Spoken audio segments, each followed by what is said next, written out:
Kendrick took that lightly, and I think he made some type of subtle disses on GNX, whether it was a music video or actually kind of using some of the words that he used in the song before, as far as Draco the Ruler. So we need specifics, Bryce. We gotta have. I'm pretty sure it was Squad Below. I'm pretty sure it was Squad Below. I don't know if D-Fran or Jay or Wardu. I know y'all know I'm not tripping on that one.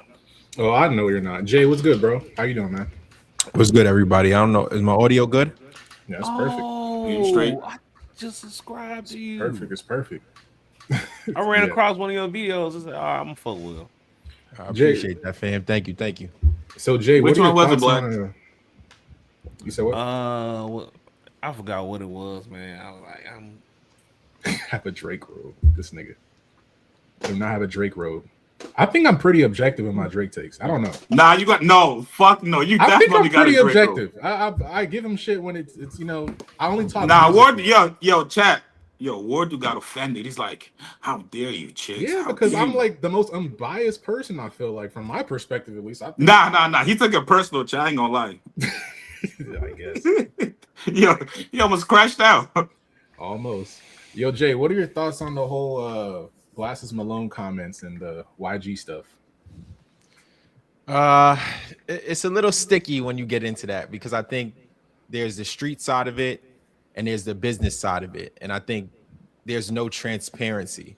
So I think the idea that Glasses is describing of someone paying to seed stories is something that happens that people can understand.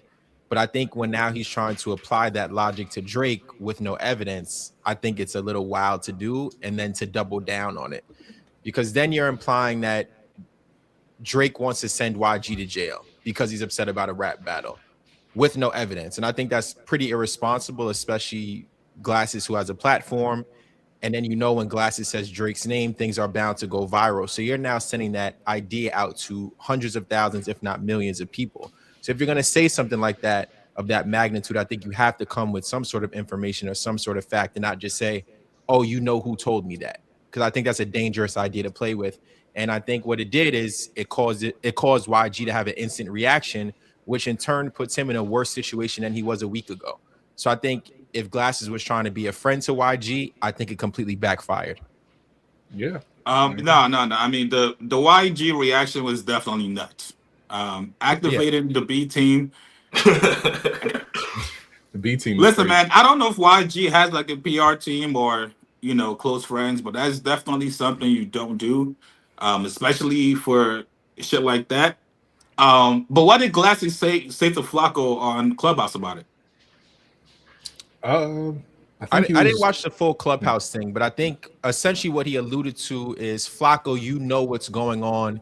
Who's behind the scenes. And the only clip I saw, Flakko did give a little bit of pushback, and he was like, I don't know about what you're saying. And he said he did ask Drake about it. I don't know if it was obviously probably through DMs, and Drake said no. Like, I got put onto Drakeo long before I even knew there was an issue between him and YG. I got put onto the music. That's what Flakko said. And if Glasses is alluding to someone seeding stories, there's really two people he would be talking about. It's either Flakko or it's Trap Lord Ross. Now, do you think Drake is paying them to say certain stories? I say no, but the answer is we'll never know. I think paying, no, financially no, but I think a lot of people that make content about Drake knows that if you make favorable content about people that he likes, he's going to see it, he's going to follow you, he's going to like it or amplify you and your platform. So incentivized in that way, yes, but not actually, monetary payments. That's what I think. I feel like that's what Glasses said. It was monetary, right? He said he's no. I said he was wrong about that. But hey, listen, man, Glasses is tapped in. I know a lot of people in the YouTube comments are gonna say otherwise. If anybody would know if some shit is going down, it's Glasses. And that's exactly what he wants you to think, right there. That's exactly what he wants you to think. A little bit of pushback there. To be fair, Glasses said a lot of things that actually came to fruition. So what he's saying, but again, when he talks, you have to take it with a grain of salt because of who he is, who he's aligned with, and what he represents. So is he tapped in? Of course he is, but what bias is he also tapped into? So look at what he. Oh, just you definitely presented. got do your own research as well. Exactly. But, So he's tapped into a perspective that is already anti-Drake from his own self and then from the people who he's aligned with. So anything that he puts out, you have to take it with a grain of salt unless he presents you with evidence. And nothing that I've heard him say in reference to Drake, he's given no evidence of it. He's only alluded to things and thrown these ideas out into the atmosphere with nothing to back up. That sound like Whack 100 type shit. Well, Whack might give you a little evidence though, for better or for worse. Yeah, He might, he paperwork or something. allude he has evidence. For sure. Said I got the tape on the USB drive. I got the tape right. Chicks. The songs that I was referring to is Peekaboo and Hey Now that Kendrick was, kind of trolling Drakeo the Ruler. But I feel like it's unfair. Like, which bars though? Which bars, brother? Which bars? it was literally the Peekaboo like reference. Like Drakeo the Ruler made like a song with Peekaboo. He's talking about the cadence, and I know there was a Peekaboo song about AZ Chike because AZ Chike and Drakeo the Ruler had a beef. It's a whole like YouTube conspiracy about that whole whatever. But like that, I feel like the West Coast have to be more accountable as far as like this conversation getting bigger and amplified. Like what happened to Drakeo that night, the stuff that's happened after, like they're more accountable for this going viral than anybody else, bro. Let's be adults about the situation for real. You said I think Glasses really reheated the whole. I feel like it was kind of dying down a little bit. Everybody was praising YG for the verses, and then He low-key did make it go viral, like even more than it was, because it was kind of a YouTube only thing, kind of in that sphere. But then Glasses, that's what I think. Even in the YouTube thing, the only person that was really making big videos about it was Flakko. Like that's real. Flakko. Like Trapper Ross had videos about it, but like Flakko's were the I know the murder. Like he was. Flakko was literally pointing. The nigga was literally pointing. Yo, this guy did he's it. got So that it's like, jacket. Yeah, because I mean, even like you said earlier, that. Chick, you said maybe they'll do it because Drake's approval. But even with that, it's like I've never seen Drake repost a Flakko video. I've never seen him say, "That's my guy right there." Or Trap Lil Rob. I mean, I haven't seen it. Maybe there's a like post on Instagram somewhere, but I've never been like, "Hey, there's Flakko. He's making great content. Y'all go subscribe to his channel." I want to blow up his spot, but hold up. I want to blow up my man's spot, but Jay did get a follow from Drake. Facts. From he did pro Drake video. Well, I don't know if we could say that 100%. What was the video about? Well, he didn't follow me from a video. I don't know if he followed me from a video. I go viral for a lot of things, especially on Instagram. Damn, talk your shit. That's definitely from a video. Come on. I don't know. And I've also never, Yo, what are we I've also talking never about? spoken to him. Hey, listen, man.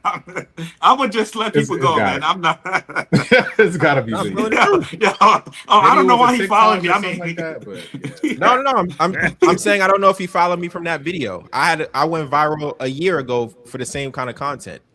So it could be that he could have watched my YouTube. I don't know. I haven't spoken to him, but I don't put out. I've not spoken to him, but I think I saw one of your bigger Drake videos, and then like a couple days later, that's when he followed. I think it was around the time when you did the NFR with, NFR or whatever. Yeah. Yes. That whole thing. Yeah, that one. But even with that, even it's my like Drake, he did it before he had a follow. So it's like he's already making Drake videos. He was like, Drake follows me now. I'm making Drake videos. So like now I'm like incentivized to do it. That's like saying, well, Chigs, your intro is Charlemagne shouting you out. So every video you make is like a pro Charlemagne spin to it. I said that right before you came up here too, brother.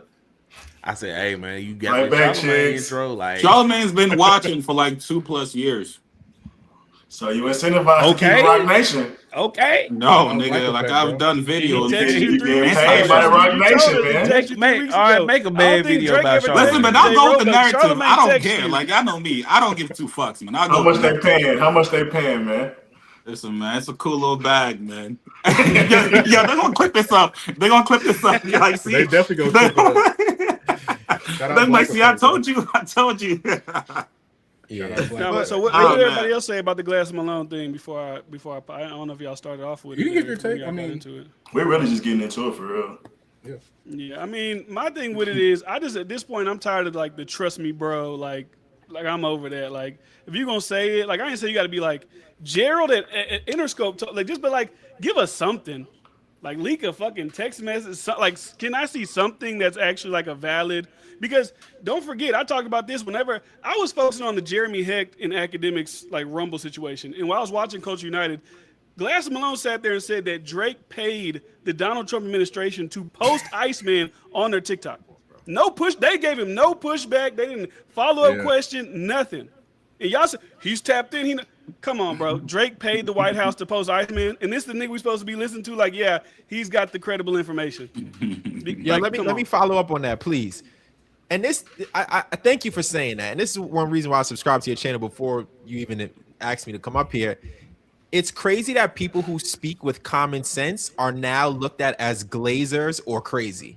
Thank you. Like, that's just the common sense thing to follow is, why would Drake pay the White House? How did he pay the White House? And why would the White House be in his marketing budget? Like, literally, that's just common sense. But now when you say something like that, oh, you're a Drake glazer just because you used your brain? Yeah. Like that's what's crazy to me. So I can't. Wait, was he trolling though? Was he trolling? He was dead serious. He's dead serious. Straight face, dead serious. So we're not giving no caveats either. Straight serious. He was saying with conviction. He believed every word he said. So this is what I'm saying, right? Like, I got on YouTube and just started giving a common sense take. Like, of course, I say who my two favorite artists of all time are. I make content. A lot of my content is about Drake, but it's not insanity. Who's your two favorite, Jay? Who's your two favorite? Jay-Z and Drake. Those are my two favorite rappers of all time. No, that's fair. That's fair. Shout out. So I'm also from New York, so that's that. So like, just talking common sense on YouTube put me in the, oh, you're a Drake glazer, because I just talk about an artist I like and I don't have an insane theory about everything. I'm just like, all right, to be objective, this makes sense, this doesn't make sense. And I think that's exactly what D-Friend is saying. Like, that's crazy. Yes, that's crazy. Yeah, I think it's just like, I think it's just like I said, at this point, it's like, I just want to hear somebody say something. And that's why when I was literally sitting here last night, it was probably like 11 o'clock, and I was like, all right, I'm thinking of videos to make tomorrow. I know I'm gonna make a glasses video. And I just randomly saw Ralfy the Plug on live. I said, let me just pop in here and see if he say anything. He wasn't talking about shit. He was going to the gym, and I said, fuck it, I'ma ask, because ain't nobody else. Hey, what's up with the he said that. Yo, that was you? That was me. Glass Malone said that they didn't give him no credit. Your lawyers. What's up with that? They didn't give him no type of credit. They didn't give him no credit, no nothing. But it don't matter. Strike them videos, bro. Strike them videos. What did he say? He said they're delusional, they're tripping, that don't even make no sense. And then I post that, and people are like, well, why would the brother say this? Why would you're getting firsthand information from someone who's actually in the family, who actually knows who's paying for their lawyers, or Glass of Malone that maybe he's getting secondhand or even third-hand information, but we're supposed to believe him over the guy's literal brother. So at that point, you can't even win, because those people don't even want to see anything besides what they already believe. So it really don't even matter at the end of the day. On top of that, who's true or who's not, but that's how it go. On top of that, the family suing Live Nation. YG wasn't mentioned in the lawsuit at all, if I'm not mistaken. Like, it's almost like if you just go to the facts, everything that Glasses Malone said, like, it don't make sense. Yeah. It can't be a coincidence. Yeah, I think it's just one of those things where it's like, he is who he is. Like, I would never be like, oh, Glass Malone isn't respected in LA. Clearly, he seems like he's respected in LA. People care what he has to say in LA. He's like the figure in LA right now, especially for like media perspective. So like, I get it, but at a certain point, I got to see something else besides just like, he said it, so it's credible. Because even everybody else, like AD and them was talking about, oh yeah, it's true. It's like, okay, can we get like, how do you know that's true? Oh, because G said it, and he's okay. All right. I get it, I guess. G said it, so it's gospel. Man, give us a little screenshot or something like that, man. A little clip, a little teaser or something like that. That's all I'm asking for. He said he doesn't care. Or you could just make. I think it make them look worse. Because even right now, right? I was literally tweeting. Somebody tweeted him with my like thing of him saying that because he then went on to say back on Fig that not only is Drake paying for smear campaigns against YG or whatever, he also said that he's paying for the lawsuit with the family. So he's making two claims. Not he's making slander campaigns against YG, and he's also paying for them to sue Live Nation, which is like two claims with no evidence backing them up. But like I said, people just like, we believe it. It has to be true because Glasses Malone said that. You said what? Do you know where he said that? Because I saw someone in your comment section. What the lawsuit thing? Yeah, like he said that on Back on Fig podcast when they called him. Oh, Back on Fig. Okay. Yeah. So someone tweeted him, like they re-quoted my tweet, and they said, "Still waiting on you to prove this," and he said, "Ain't like he ain't tried to incriminate other folks in civil suits before. Don't know why this would be so hard to digest." So pretty much that is just like, well, he's done it before. So me saying that shouldn't be like crazy, but that's not proof. That's just like, okay, yeah, Drake sued iHeart, he sued UMG. Does that mean that he's helping them sue Live Nation? And the thing is too, is like they sued them in 2022. That was 2 years before the battle. It just at a certain point the shit just don't make no sense. So there's too many holes in that story. I digress. I'll let somebody else, get in there. Too many holes in that story. Sway, you want to talk? Or you good? You on mute, my you boy. You on mute. Not about that.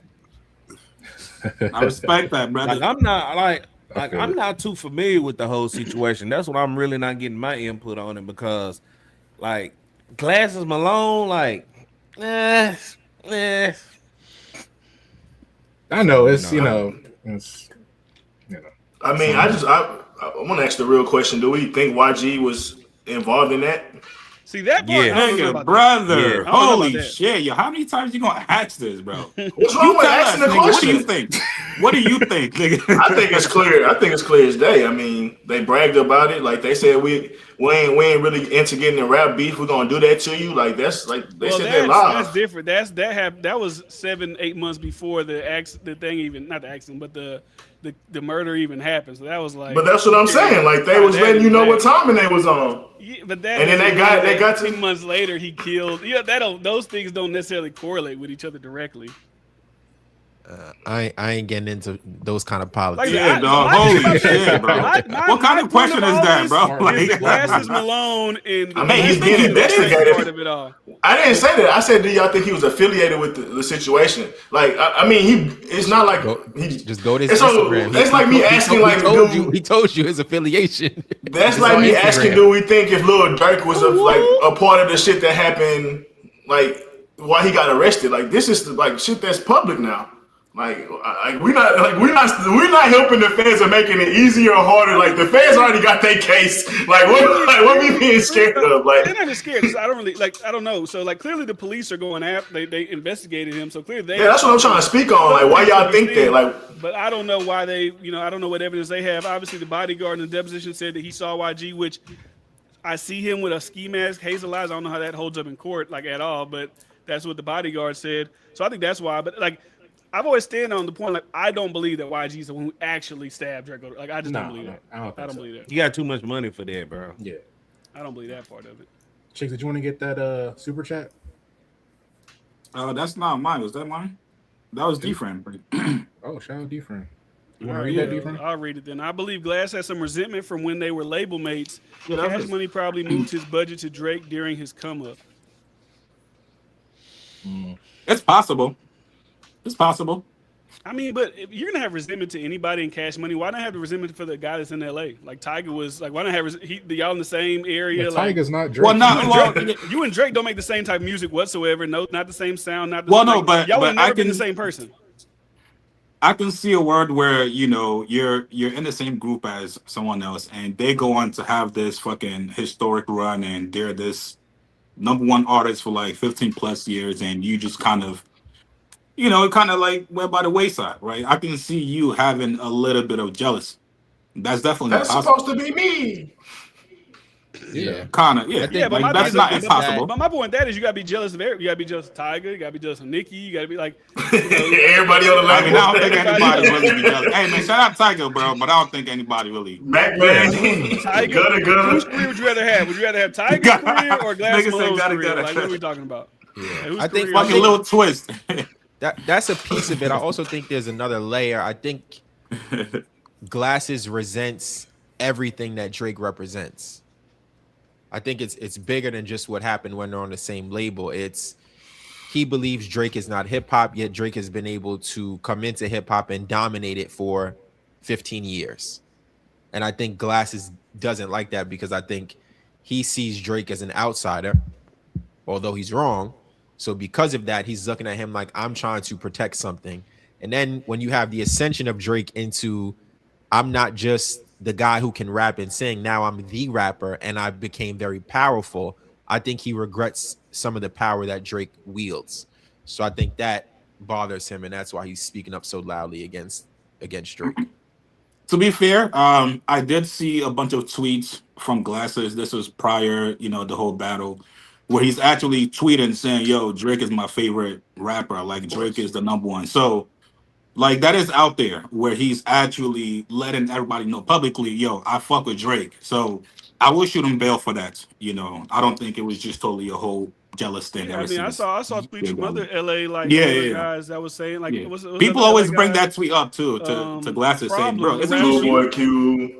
The rapper Problem, Schoolboy Q. I ain't really heard him say too much shit about Drake, but even like the rapper Problem, he said, "Who's the top 5 rappers?" He put Drake in there. He didn't even have Kendrick anywhere in there. But now, obviously, since it's battle time, West Coast Unite, we're bumping him out of there. But he was literally in your top 5 like 2 years prior to this. So it's just like, all right, guys, I get it. Loyalty, y'all from Compton. I completely understand it, but it's like, it's but what Glasses will try to do is now he adds the layer of clarification where Drake is a record maker, he's a hit maker, but he's not hip hop.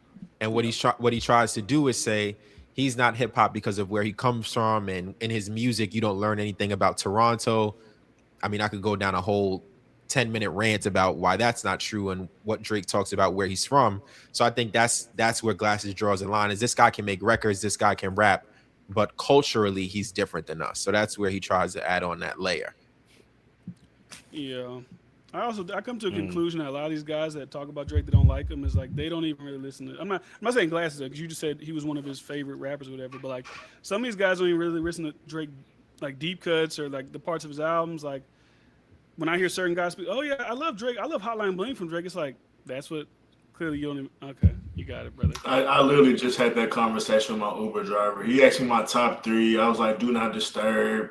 Like 0 to 100 or something else. He was like, "Oh, I thought you were gonna name his hits," and like he was like, "The reason I think Kendrick better because of Drake hits. You don't like Drake hits." Is like, I mean, I guess, but like that's such a small reason to why most Drake fans think he's great. Like we look at the overall catalog, the consistency, but we're not here. That's not even the conversation we're having. But yeah, that's my thoughts on the whole putting money into the streets. It's like. I just don't understand why he would do that. And is he only paying Trapler Ross and Poetic Flakko?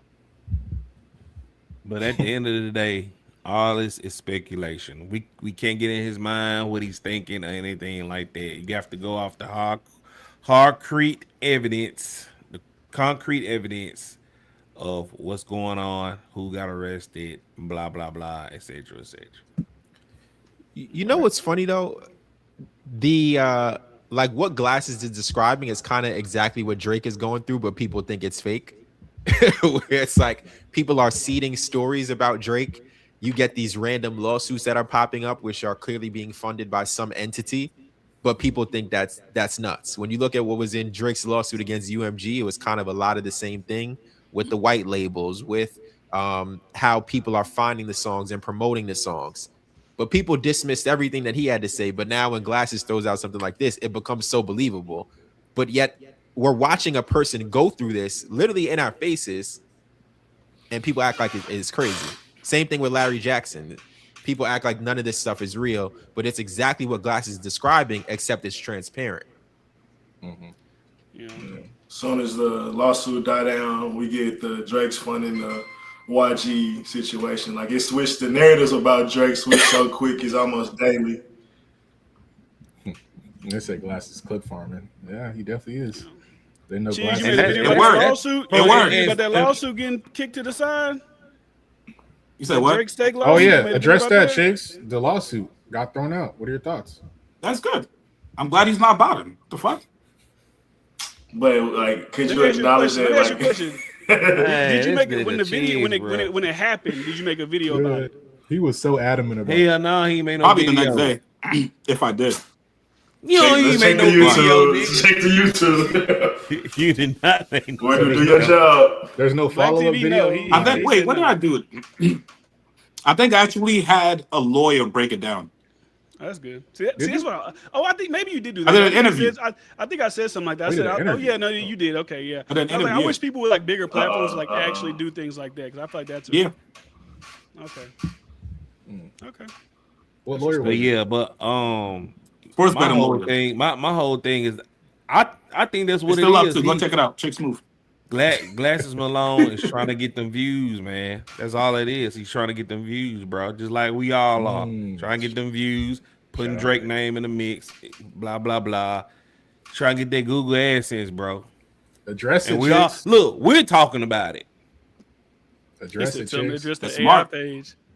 What happened to Inverse Wire, brother? What about it? What happened to it? It's down. Your boy Charlamagne used it as a You credible gotta source. go ask the A source. person That's that what made the about it. website. Who brought it up and who took it down? All right, bro. All right.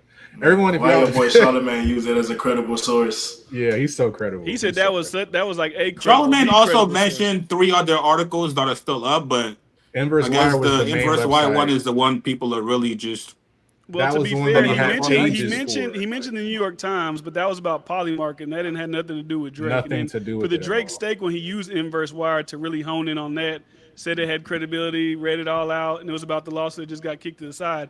And then clearly, when you scan that website, the people are AI. They didn't post any stories for weeks. I don't know any credible websites that don't post articles for 2 weeks. Like I don't know where that, And then when they did get called out for it. Then they post 2 weeks after the Knicks win the championship. They post, oh, the Knicks won. It's like something's going on here, and then now it's off the face of the earth. It's like that's something.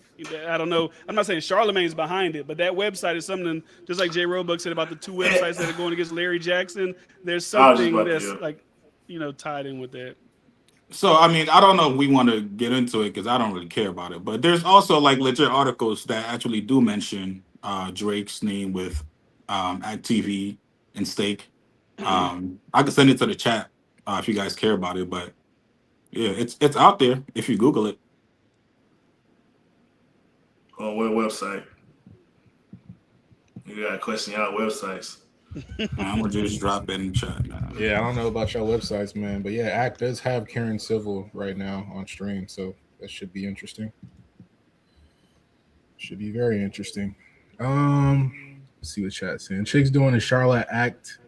These niggas is nasty. Yeah, you know how chicks do. Yo, what is the Charlotte Act, yo? And why do y'all hate Charlamagne, yo? What the fuck, Charlamagne? We don't hate Charlamagne. Charlamagne's a legend, but it's like, come on, like don't. But what's the Charlotte Act? Is it just answering questions just straight up without, I don't know, lying? You're doing a good Come job. on.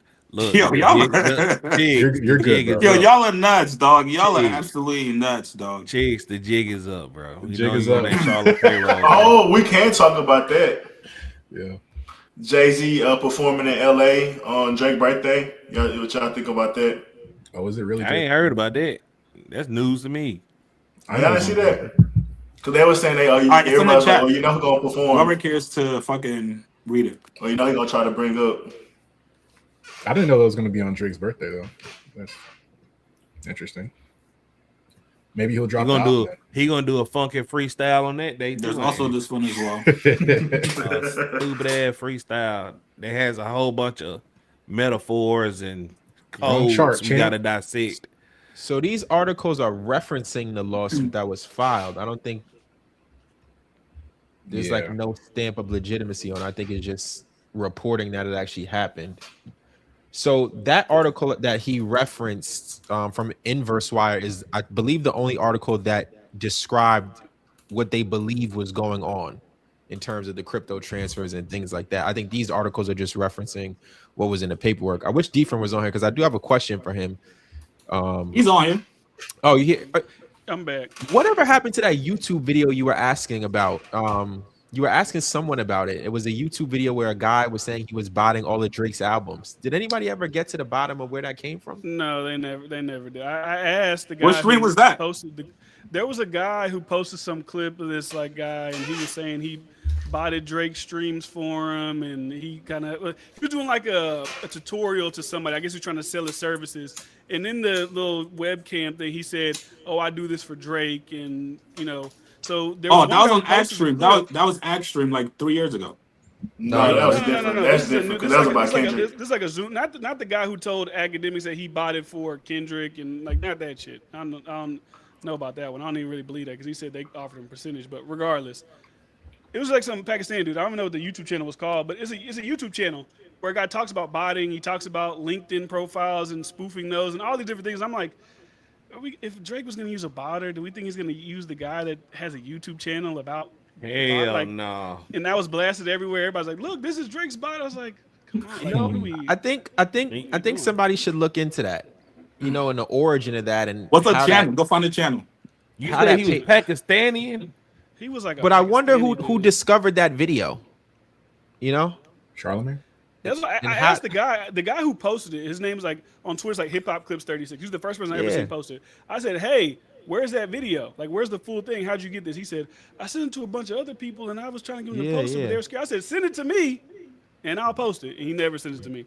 Did he have an accent? What does that guy's page look like? His graphics and all of that stuff. How does he make his graphics? Who, Hip Hop Clips? Yeah. Did he have an accent? That's the most important. I feel like Jay getting at something. I don't know. I don't know where you leading me down, but it's definitely like an AI, whatever. But it's interesting. I don't know. Yeah, but that story never went anywhere. We never found out nothing after that. So that's just how it goes. And like I said, people will call you a glazer. I'm just asking questions. Like that's all I'm doing is asking people questions. Like today when I posted about the Glass Malone thing, the guy said his brother's a lie. We know the truth. I said, okay, what's the truth? You got paperwork, you got invoices, you got like, what do you got? And then when you ask them for proof, they never respond. Crickets. Like once you say, hey, okay, because my thing with this, I like Drake's music. I don't really care about the person and this and like, if y'all show me something, I'll report it. When that white girl said that Drake threatened to beat her up, I made a YouTube video about it.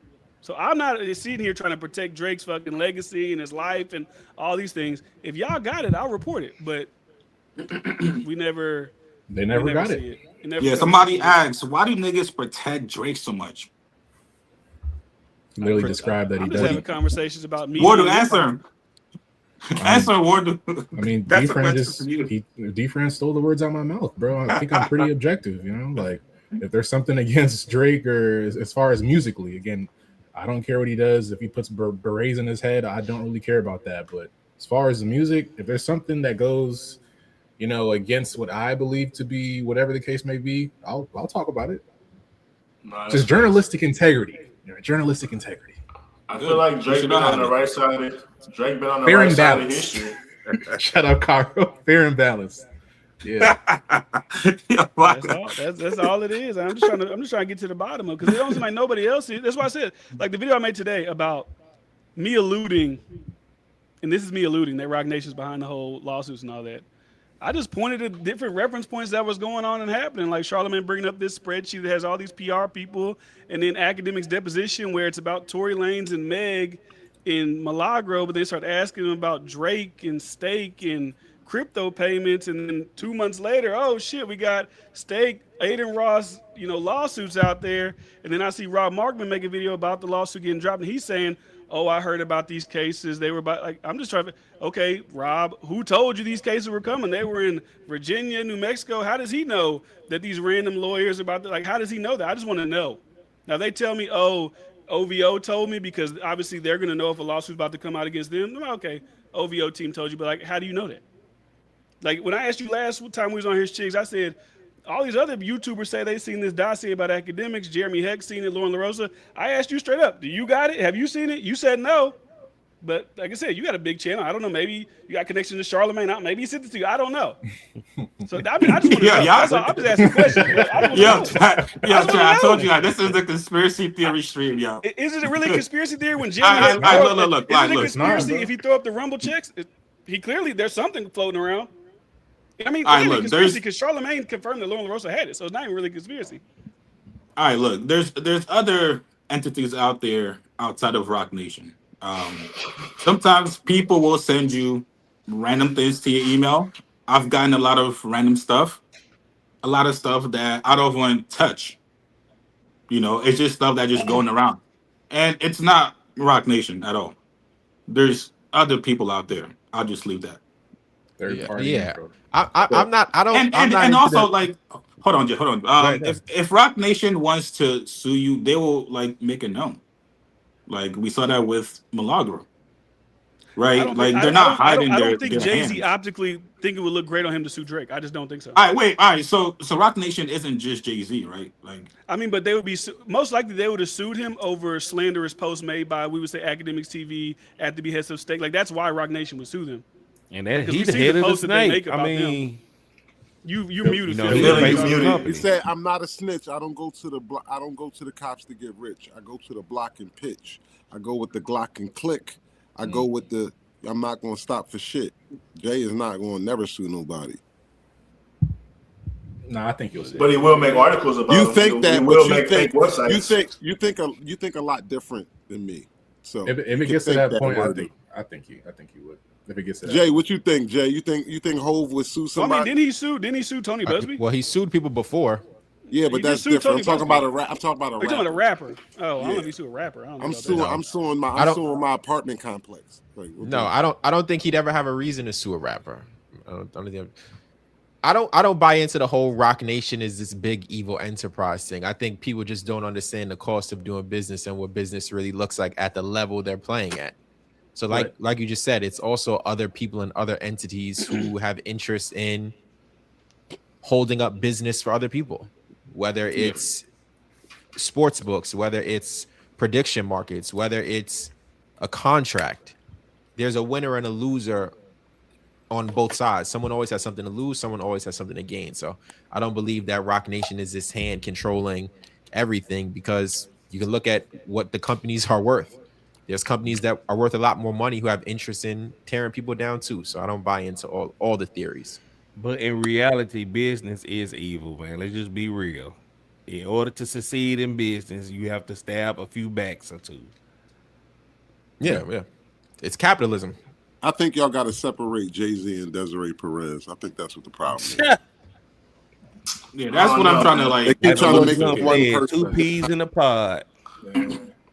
That's not. Yeah, how why would they be works. separated? They're always like, why would they not be? I mean, it was cool when Jay and Dame was separated while they were still together, but y'all don't want to separate Desiree Perez and Jay. I don't think they were separated, in my opinion. I don't think Jay has. I mean, I don't know. When Jay and Dame was running around, I was like 6 years old, so I wouldn't even. They got 3 kids and a wife he been with 20 years. I think he just don't really get into what Des be doing half the time. I think Des got her own narrative going on, and y'all keep trying to intertwine them, and they just don't really go together. Well, Des also has like a bunch of people under her, right? Like she runs like a different factor of Rock Nation, and she's got a whole like employee like just tree under her. So it's not just Jay-Z, Des, and that's it for Rock Nation. Like it is an entire global operation. So, I mean, there's Rock Nation Sports, there's Rock Nation Distribution, there's Rock Nation Social Justice. So, like people see Rock Nation, like people think Rock Nation is just Jay-Z and fucking Des. It's not. Like it's a lot of people in Rock Nation, a lot of people that you actually don't even see. By the way, like I just seen somebody say, "What? He's her boss," but ain't he still Kanye's boss? Can he be accountable for what Kanye does? Because I mean, if he can't be accountable for what Kanye do, why could he be accountable for what Desiree Perez does? I mean, that's a different. He's hiring him as like an act versus like that's like almost a CEO type person of your. Not even almost. Company. He is a CEO. And that goes back around. So is Kanye. Kanye's the CEO of good music. And that goes back around to say. I think that's a false. Why? I mean, let's just hypothetically say Jay has nothing to do with this, and you said it was more than just Des Perez and Jay-Z. How we know those people that are influencing it ain't actually doing it? Because we don't know. All this is speculation, man. I think Desiree Perez is a Juan Perez problem because that's his wife. And if my man's wife is out of control, I'm not going to check my man's wife. I'm going to let my man deal with it, especially if he's been with me from day one. That's how I really genuinely feel. I mean, I think what she moves is mostly aligned to Jay-Z, if I'm being honest. Like, when you look at, like, I don't like Jay said, I don't think it's like a villain empire, but when you go against the grain, you see how they move to, like, have certain narratives pushed on, like whether it's the Breakfast Club or some of these like blog channels or something like that, or say it's the opposite, say it's something that's going against them, like nobody will post about it because they know like we can't upset the big dogs in Rock Nation and stuff like that. So I think that's when we see Rock Nation power, and I mean that's kind of what Jay also referring to. I guess when you say business is business, like who you always gonna protect business interests. So like it makes sense for people to do that, but it also speaks to where like certain artists are frustrated when they speak up against Jay-Z. They're never being heard. They easily be canceled or and things like that. And it's almost like they look crazy when they speak out, or it's a conspiracy theory when they speak out. Like they're literally trying to say academic is manic. Like so that's when these like conversations I feel like start to like bad narratives start to come out about Rock Nation. I said I don't think it's an evil empire either, but like they will flex their power on you when you're not on their side of the fence for sure. Well, it's like any company, right? Like if you're out there just spreading what I consider to be lies and fake news about me, like yeah, I'm a show you what I can do a little bit. But I mean, if you're just and that's all I'm saying is like it's a possibility they could be, because I'm not even saying it's a bad thing, because like I said, if anybody remembers Twitter around like the battle time and before, every post that these guys were posting, whether defamatory, salacious, all had a big ass steak logo at the bottom of it. So I wouldn't be, if Jay-Z would say, I want to find out why this is being spread, because there's a big ass steak logo at the bottom of every academics TV page, whether it's calling me a PDF with the Diddy thing, whether it's talking shit about my kids, because like I get it, but I'm just saying like it looks like that's a plausible way to go. Steve Jobs got fired from Apple. That's how business works.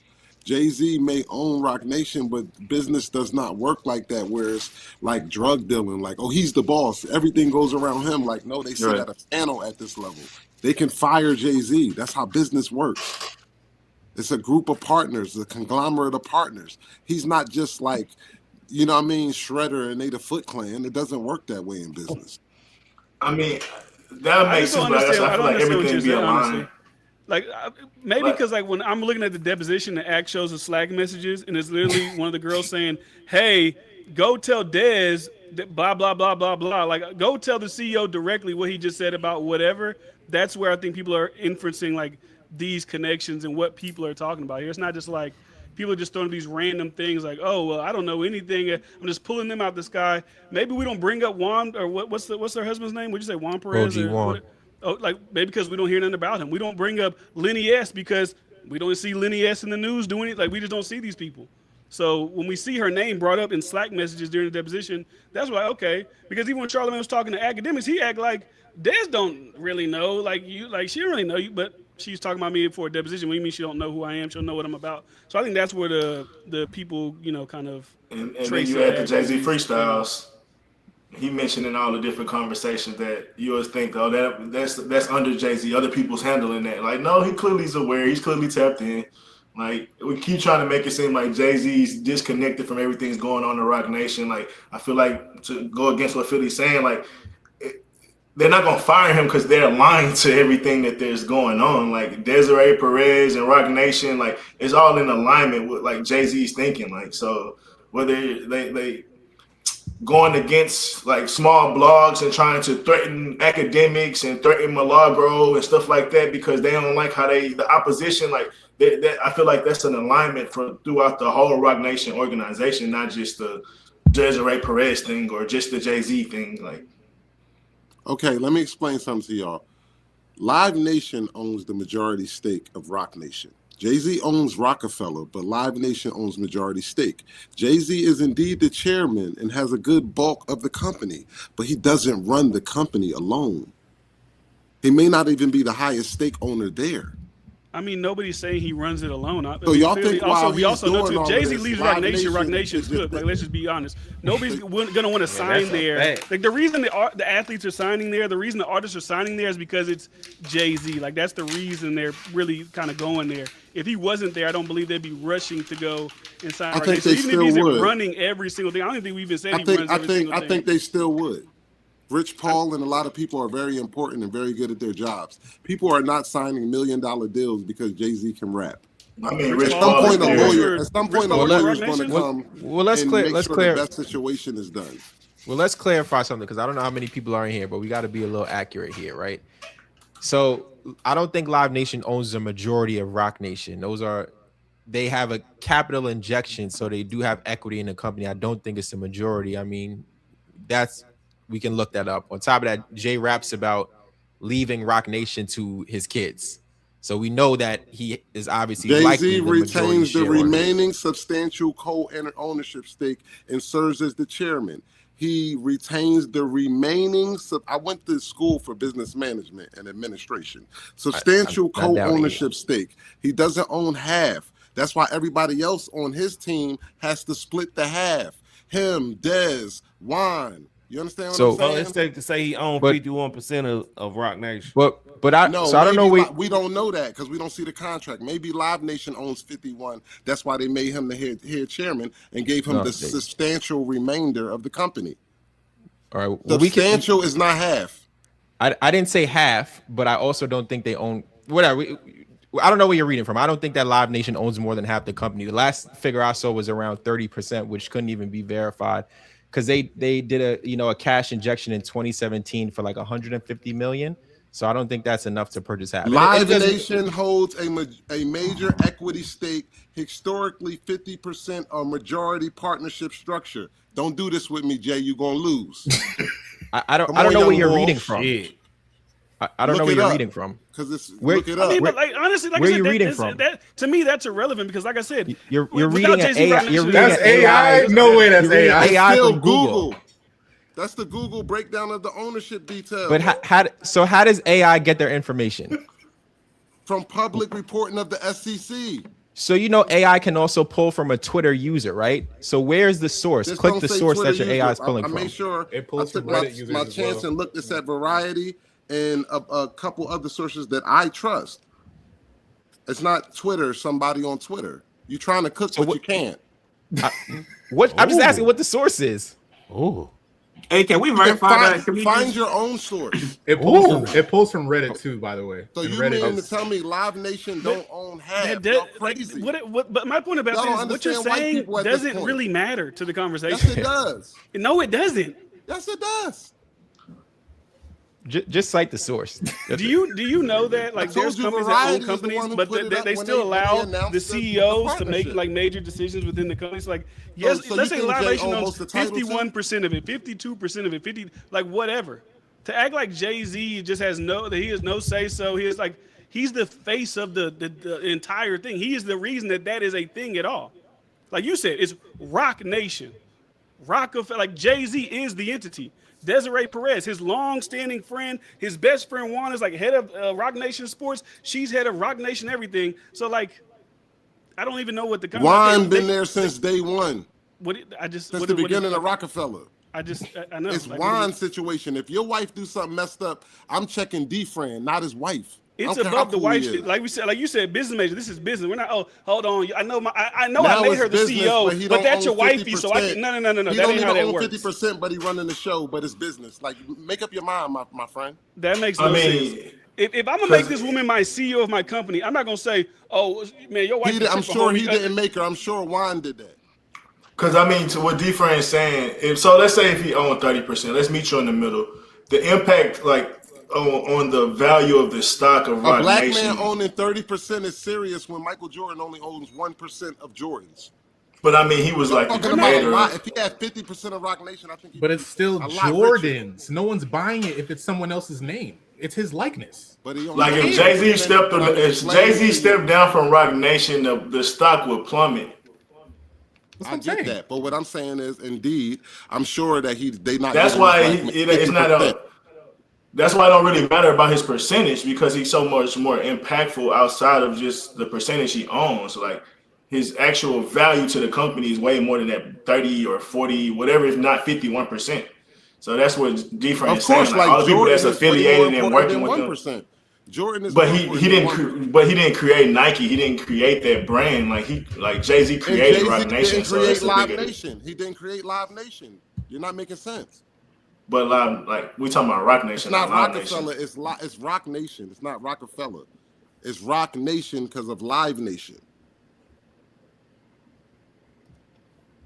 True. Yeah, I don't know about that. I said I do. What I know with Rock Nation, that's mostly created and founded by Jay-Z. Like it was, you can say it was branched from Rockefeller, but it's Live Nation because of the touring. You're not understanding. You're not doing the business understanding like most of these people in the comments who ain't got no damn job. So why is the CEO not somebody that's from Live Nation? Why is it from somebody that's The Rock? Like because affiliated like you said, Jay-Z? he's the face like Jordan who gets 1% at Jordan. That's but 1% that Jordan can't dictate who the CEO of Nike is. And he can't dictate who the CEO of Live Nation is. But we talking about Rock Nation. He can dictate who's the CEO of Rock Nation. We talking about Live Nation, like Nike and Jordan. Why are we talking about Live Nation? Because like Nike and Jordan is Live Nation and Rockefeller. It's the same exact type thing. It's Jay-Z's company just partnered with Live Nation. It's still his company. And it's Jordan's company just partnered with Nike. No. How is it not Jordan's company? What are you talking about? Jordan didn't found Jordan. And Live Nation found Rock Nation. It's not Rockefeller we talking about. Live Nation did not. No, they didn't. Rock Nation was founded independent because his name is Michael Jordan. Rock Nation was founded independent of Live Nation. Jay-Z, Jay Brown, and Desiree Perez. Literally equals Rockefeller and Live Nation. There is no Rock Nation without Live Nation. It's Rockefeller without Live Nation. Rock Nation was co-founded by Jay Brown, Desiree Perez, and Jay-Z. Jay-Z as the founder in 2008. Jay-Z then partnered with Live Nation. He is the sitting founder and chairman of Rock Nation. Desiree Perez is the CEO of Rock Nation. Jay Brown is the vice chairman of Rock Nation. Which means that Jay-Z is not getting 50%. Especially if she's a CEO, she's getting. I don't know about the splits. But where are you getting this information from? How did you just arrive at that? I don't know about the splits, but I'm just telling you the information that is public. It's out there. Jay Brown. What? You said what? He just read that to you. He said, "Well, he doesn't have 50%." But where did you get? How did you arrive at that? So you feel like Jay-Z owns 50%? Is what you're saying? I don't. I can tell you that he owns a large majority of the company. He founded it in 2008. Only thing we read. First, you just told me that he didn't found Rock Nation. You said Live Nation did. That's not true. No, I said they found it together. He found. They didn't though. They didn't. They didn't. So he came with Rock Nation and said, "Yo, Live Nation, I got this company with your name on it. Y'all should partner." That's not that name. It wasn't Rockefeller. Rockefeller was sold. Rockefeller sold in like 2004. Yeah. To Def Jam. Yeah, so that you keep and saying then he worked Rockefeller. at Def Jam as the president, and they gave him Rockefeller for free. Then he partnered with Live Nation.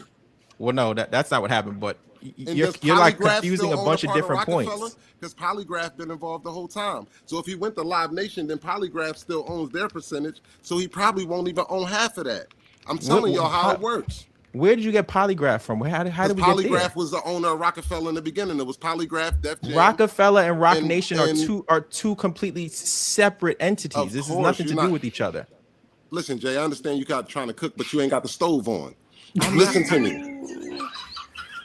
Yo, what are we talking about here, Chad? You're just wrong. You can look it up. I don't even know who's controlling this. Put it on the screen. Somebody.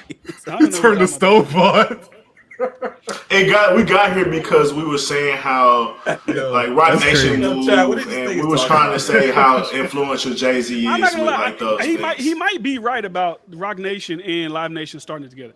I'm reading a Billboard article. It says in 2008, Jay-Z and Live Nation entered into a $150 million, $10, 360 deal. It was a JV to cover his next 3 deal. albums, publishing and other assets, and formation of Rock Nation as a joint venture between Jay and Live Nation. Yes, it was a JV deal. He still founded the company. That doesn't change the fact he founded the company. That's not even the conversation that we were even having in the beginning about Jay-Z's control of Rock Nation. Like now that he found the proof.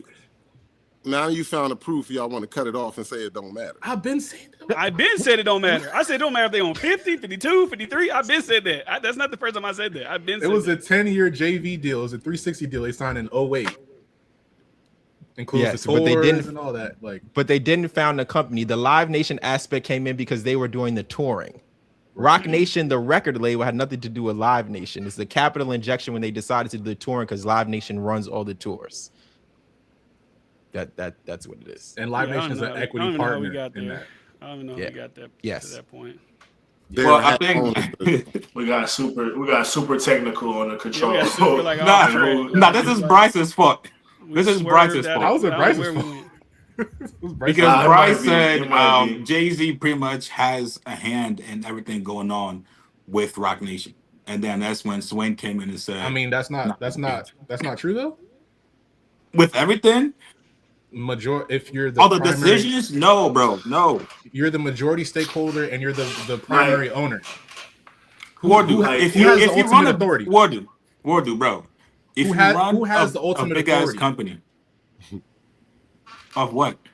Of Rock Nation, who has the ultimate say so as far as the corporate vision, the creative direction? All right, so a group of people. There's so many different divisions. I agree, but he's the main one.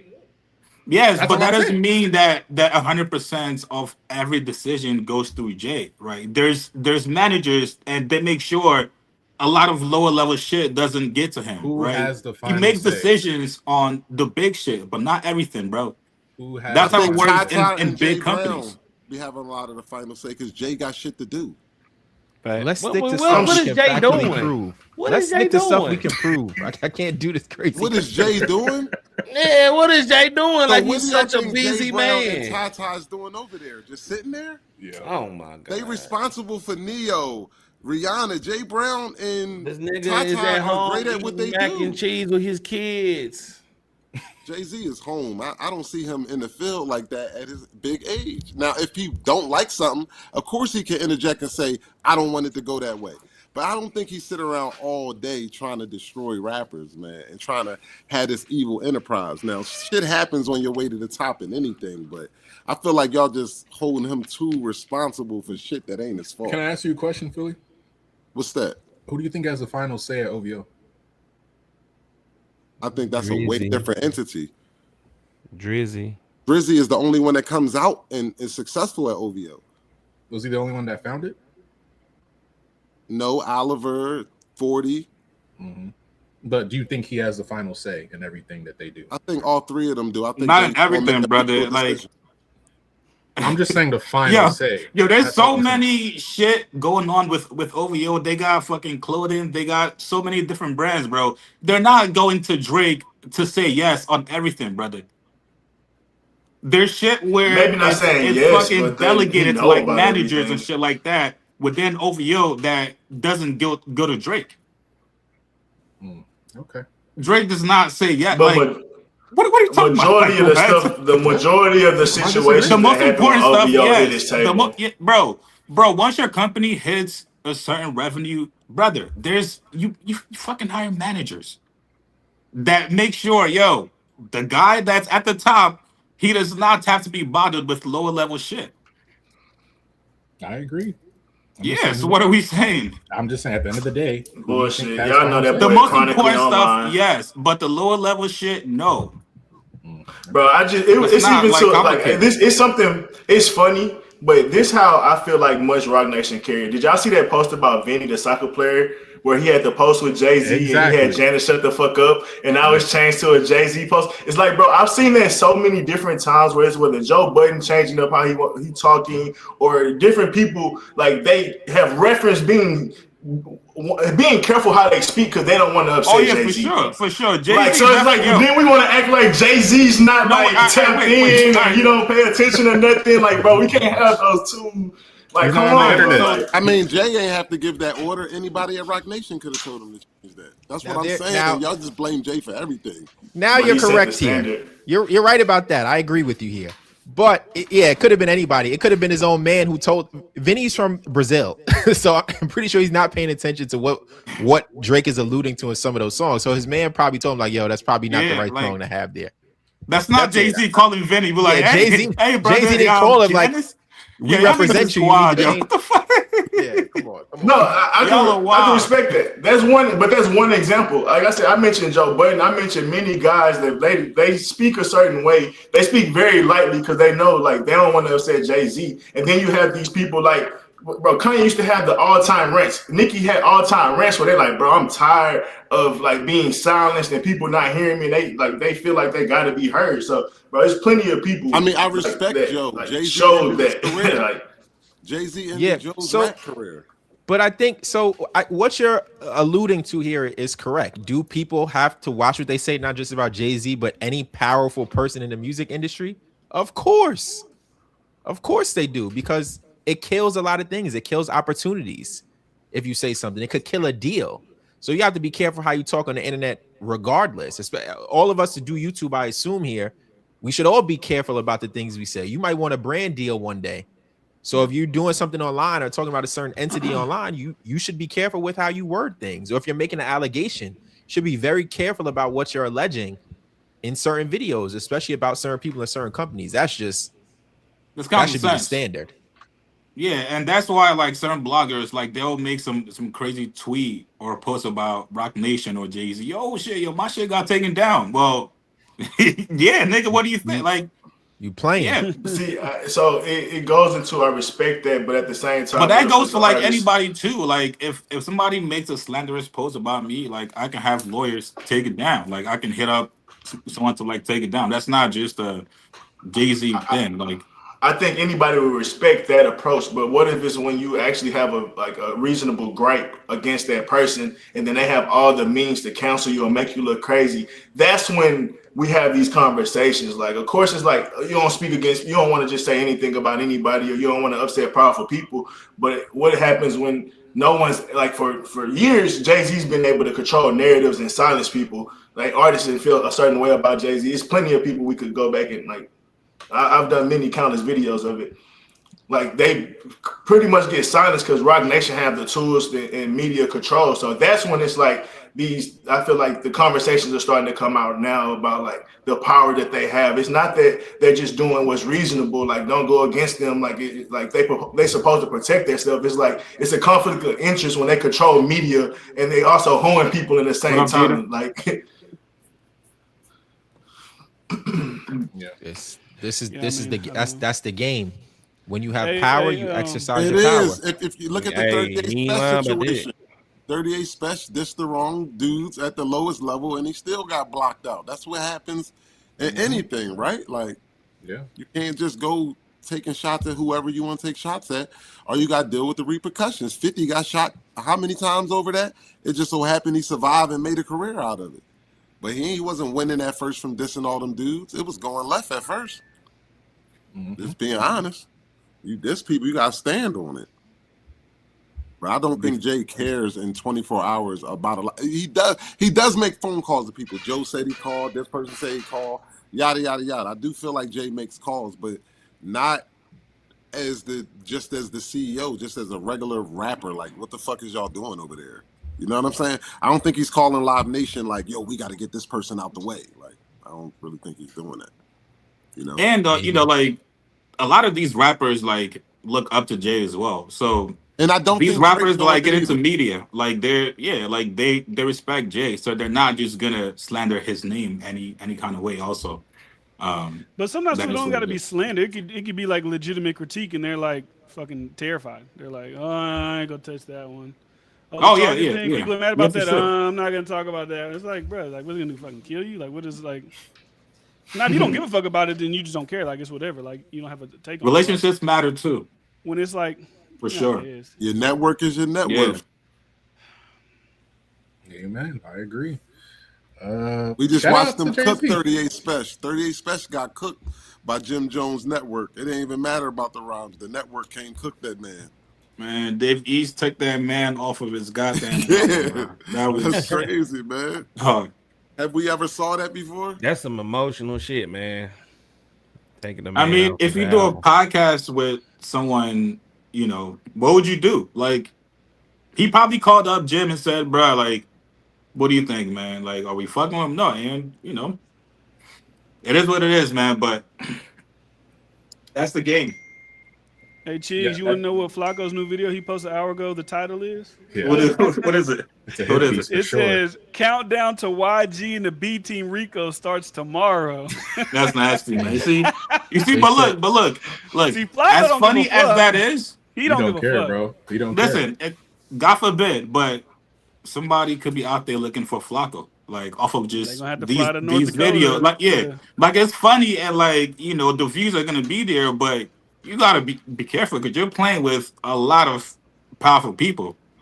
So, and they said Drake sent him a $500 super chat through Bitcoin. Yeah. And Flakko just bought a Maybach truck, so I think Drake probably paid for that one too. So. Yo, you know Drake does gift Maybachs. I heard about that. Definitely give Maybachs. I heard about that. Payment right there. Heard about that. Benny Donna, shit, I think a Wraith or something not too long ago. He bought an electric Rolls Royce. You see? Yeah, electric Rolls Royce. Yeah, that's Drake is seeding the stories. That's crazy. Shit ridiculous. Do y'all have anything to add with the Mallory Bros situation with the DJ Academic shit? Nah, I don't really got nothing. It was kind of a while ago. I haven't watched the Mallory Bros in years. Yeah. So I don't know what they got going on. Yeah, they said something about Sexy Red being an accessory on that already. Oh yeah, I did see that. I seen that on Twitter though. Yeah. Said Drake's using Sexy Red as a FUBU jersey. That's what they said. What? I thought it was weird. Yeah, but if Drake feels certain type of way for those guys saying that shit, he should be mad at the whole half of the internet. Yeah, I'm sure he's heard worse. I don't think Drake is mad at them. I think Drake probably laugh at the shit like that. Like, all right, bro. I'm using Sexy Red as a FUBU jersey. Like, okay, y'all got it, bro. Y'all win. Y'all won this one. Yeah, he's heard it all, man. He's heard it all. Listen, man. Personally, I don't really care for Drake and Sexy Red. They made one good song. I would like to see Drake collab with other females. The whole thing is weird to me, but I'm not going to sit here and analyze the man's friends. All right, we know Drake likes some ratchet people, ratchet shit. And that's not him like cosplaying, right? I think Drake really enjoys being around Sexy Red. He's not faking it. I personally don't want to see it, but I'm not. It doesn't upset me seeing them together. I just don't want to hear no more fucking Drake. And I don't care about I don't care for them like as a musical collaborators, but like in public, I'm not like. I don't want to hear any more verses. No more, bro. I'm done. Why is he with Sexy Red? It's like I'm not even thinking about it. But look, Drake do got some Memphis blood in him. You do, definitely do. I think she's from St. Louis though, but listen, like the Ratchets. Drake is 30-something years old. He's insanely rich. And he about to be 40 He likes to have fun. So what else would you be doing with that paper but having fun? 40th year? Is this the 40th year for him right now? I don't know. He's maybe it's a big 4-0. It's a big 4-0. So like, what else are you going to do if you're a basher? And on top of that, this is the thing, right? You said something, Chiggs. You were like, oh, I would like to see him collaborate. I think the days of collaboration with other artists are over. It's not happening. For Drake or for other people. For Drake, he's not collaborating. He's not collaborating with people. Oh, it better be over. It better be elaborate. What do you mean, like? So you're not going to see him features or what? What are you talking about? You're not going to see him go on those feature runs like he used to. And then if you look at the album, obviously Iceman is the centerpiece. What were the features on Iceman? You had 21 who just did a hook. You had Molly Santana. You had Future. And you had Quavo on ad-libs. That's it. You'll also notice that he doesn't collaborate with artists who are signed under the UMG umbrella. So if you look at the show he did Wireless 3 nights in a row, those are all Sony artists. So he's essentially, you just got to watch how he moves. He's telling you, I'm not helping anyone who wasn't there for me, and I'm not helping my label make any more money off me. So the days where I think you're going to see Drake go out there and collaborate with a larger name, I think that's over with. Maybe a Lotto, because of obviously the ties that they have through 21 and for sure. You're not. We got a song coming out this week with Karol G or some shit. Wasn't they saying that? That's what people. But that's like that was rumored. That's like I don't care. I'm not rushing to listen to that, but like I just seen people saying that he had a Karol G song coming out. That's rumored. They have a leak that came out. That was supposed to be out a while ago. So people are saying that that's going to come out. I don't think we're going to get any new Drake music for a little minute. Actually, to be honest. Yeah, I don't think so either. After the whole Drake jumping, he better not do no collabs with nobody anytime soon, bro. He just did a collab with Future though. That's different. How's that different? That's one. That's one. And we know why that happened. That was a mandated. Just make a point, really. Yeah, like ran to Atlanta. And quit playing word salad. We know what collabs as in newer artists that's been. Nigga, you need to go eat a salad. Fuck you talking about? I'm just saying. Like after the embarrassment Drake went through, he better not do no collabs. Nobody in the Did he even bring up salad? Where did that come from? I'm just saying, like, you gotta bring out that puppet. He did with Future. He collabed. Yo, that was so out of pocket. These guys didn't have no I don't issue give a with fuck. I'm Drake. a battle rapper. Any nigga can get it. You should have brought out that puppet for that one. I ain't gonna lie. Where the fuck did that come from? What? Oh, that's a clip right there, man. I'm clipping that tomorrow. He said, "Stop the word salad." I'm a battle rapper. I'm on point. I'm telling you niggas, man. I'm not scared of you motherfuckers. Talk your shit, man. What does look at it like this? What does Drake have to gain? What does he have to gain from collaborating with somebody? Nothing. Especially somebody in the hip hop world. I mean, he's 40, man. man. He did his work, man. He put in his work. What else you want from the man? He put in his work, man. He lasted like 15 straight strong years. I think he cares so much. We had to watch Lil Wayne fall off. That was the hardest thing for me in hip hop. Is watching Lil Wayne fall off. What are we talking? Don't get Bryce started. Bryce.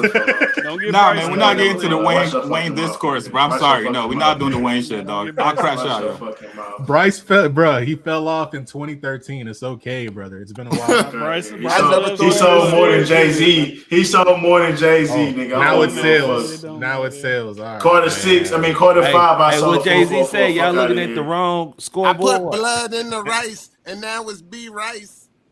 Oh yeah. All right. Jay-Z say y'all looking at the wrong scoreboard. All right, man. All right, let's quickly talk about this Meek stuff. Meek Millie. Meek dropped an album last weekend. Did you guys hear it? You said Hold on, Meek he did? dropped an album? You talking about Rick Ross, bro? No, hold on. He dropped the single, man. He dropped He dropped the record, bro. He dropped the record. He dropped the record. Made Hold me on. feel like I wasn't from Philly. Like he dropped the whole album. Like, God damn. Okay, no. That was a single. I mean, I don't know. The song dropped wasn't a bad. single. The song wasn't bad. I just don't know why he remixed his like most popular. So that's the conversation. People feel like he's double dipping, right? You know, from your number one smash hit from like years ago, and now you're remaking it in 2026, hoping to achieve the same success. I don't think this record is going to hit the same. It sounds a little bit too familiar, like to the first one. So it's like, why would I listen to Nightmares and Dreams when I could just go listen to Dreams and Nightmares, right? Look, I'm gonna so for me, that was a lazy attempt. I'm gonna tell you why. Look, it's not gonna be a smash hit. It's mid, but people on that actually listen to the radio is gonna actually. It's not mid, but it's not gonna catch on. Like, bro, it's not gonna be a hit, but I think for the fans, it'll be a good B-side like record. Like, I think it'll be a good album. The reason why it's gonna catch on is because it's just nostalgia. It's just nostalgia for the average listener. They can be like, "Oh, okay." It's not garbage at all, but as far as a critic, it's like, why do you do that? But I'm not mad at Meek because for the past few EPs and singles, Meek has been dropping was ass, bro. It's been ass. So I'm not mad at him for taking. He's trying to catch one. He's trying to catch one. At least it's gonna help him get traction.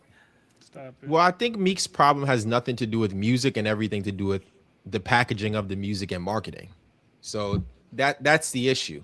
So if you're gonna redo the song, how are you putting it out and how are you trying to sell it to people?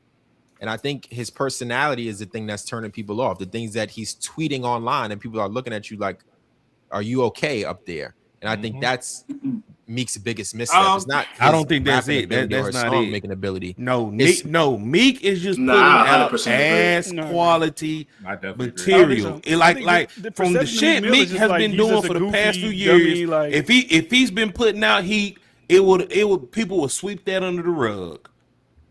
Nah, people would sweep that up under the rug. Even like his beef with academics, like that's the narratives that's just out about him being with Diddy. Like it's a lot of narratives, just bad, just social media presence in general. Like I always said this about Meek Mill. That's what's been honing him more than anything. Like his music has been really good to me, actually. Like him and the collab project with him and Rick Ross. Really good? Like, that was a fucking stretch, bro. I don't know, bro. Like I said, for me, niggas say I like everything, but Meek Mill ain't been. You do like everything, bro. You do though. You do. Let me ask y'all a question. So for those of you who don't think you think the problem is the music and not the marketing and the packaging. For sure. When you think back to Meek in 2015, right before the Drake battle, or 2016, right before the Drake battle, when you look at him as an artist, how would you describe him? Street rapper. He was rapping about the reality, the stuff he went through in the streets. There you go. This Meek of today is rapping about rollies, that's what he came out rapping about. Money. Rose red in my diamonds blue. He's always rapping about that. But now listen to this. Listen, you looked at him as a street guy. So when you look at someone as a street person, that person is street smart. That person has street credibility, and that person is cool, right? That's what they're selling to the world. This is who I am.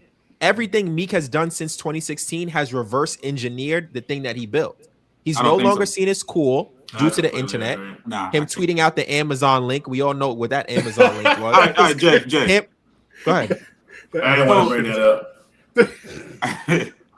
No, that was funny. The fucking Amazon link. But no, I think that was a good pull. I forgot about that. Yeah, that was crazy. I think Bro, social horrible media social media maybe has like 5% effect on it, right? Because even like the situation with like the water bottles and like the little kids on the side of the road, like bro, it's been a lot of bad moments with Meek Mill. He was in the Brother. Yeah, but the bad moments is just internet stuff, right? Like Meek has a lot of street fans, right? So these guys are not really on social media. And like a lot of these guys, they don't really look too hard into that stuff like some of us do. Like they just look at that shit as jokes. Even fucking Michael Rubin. But let's be honest, he needs the right? people on the internet to be fucking with the shit for it to be big like that. So it's like he needs these people.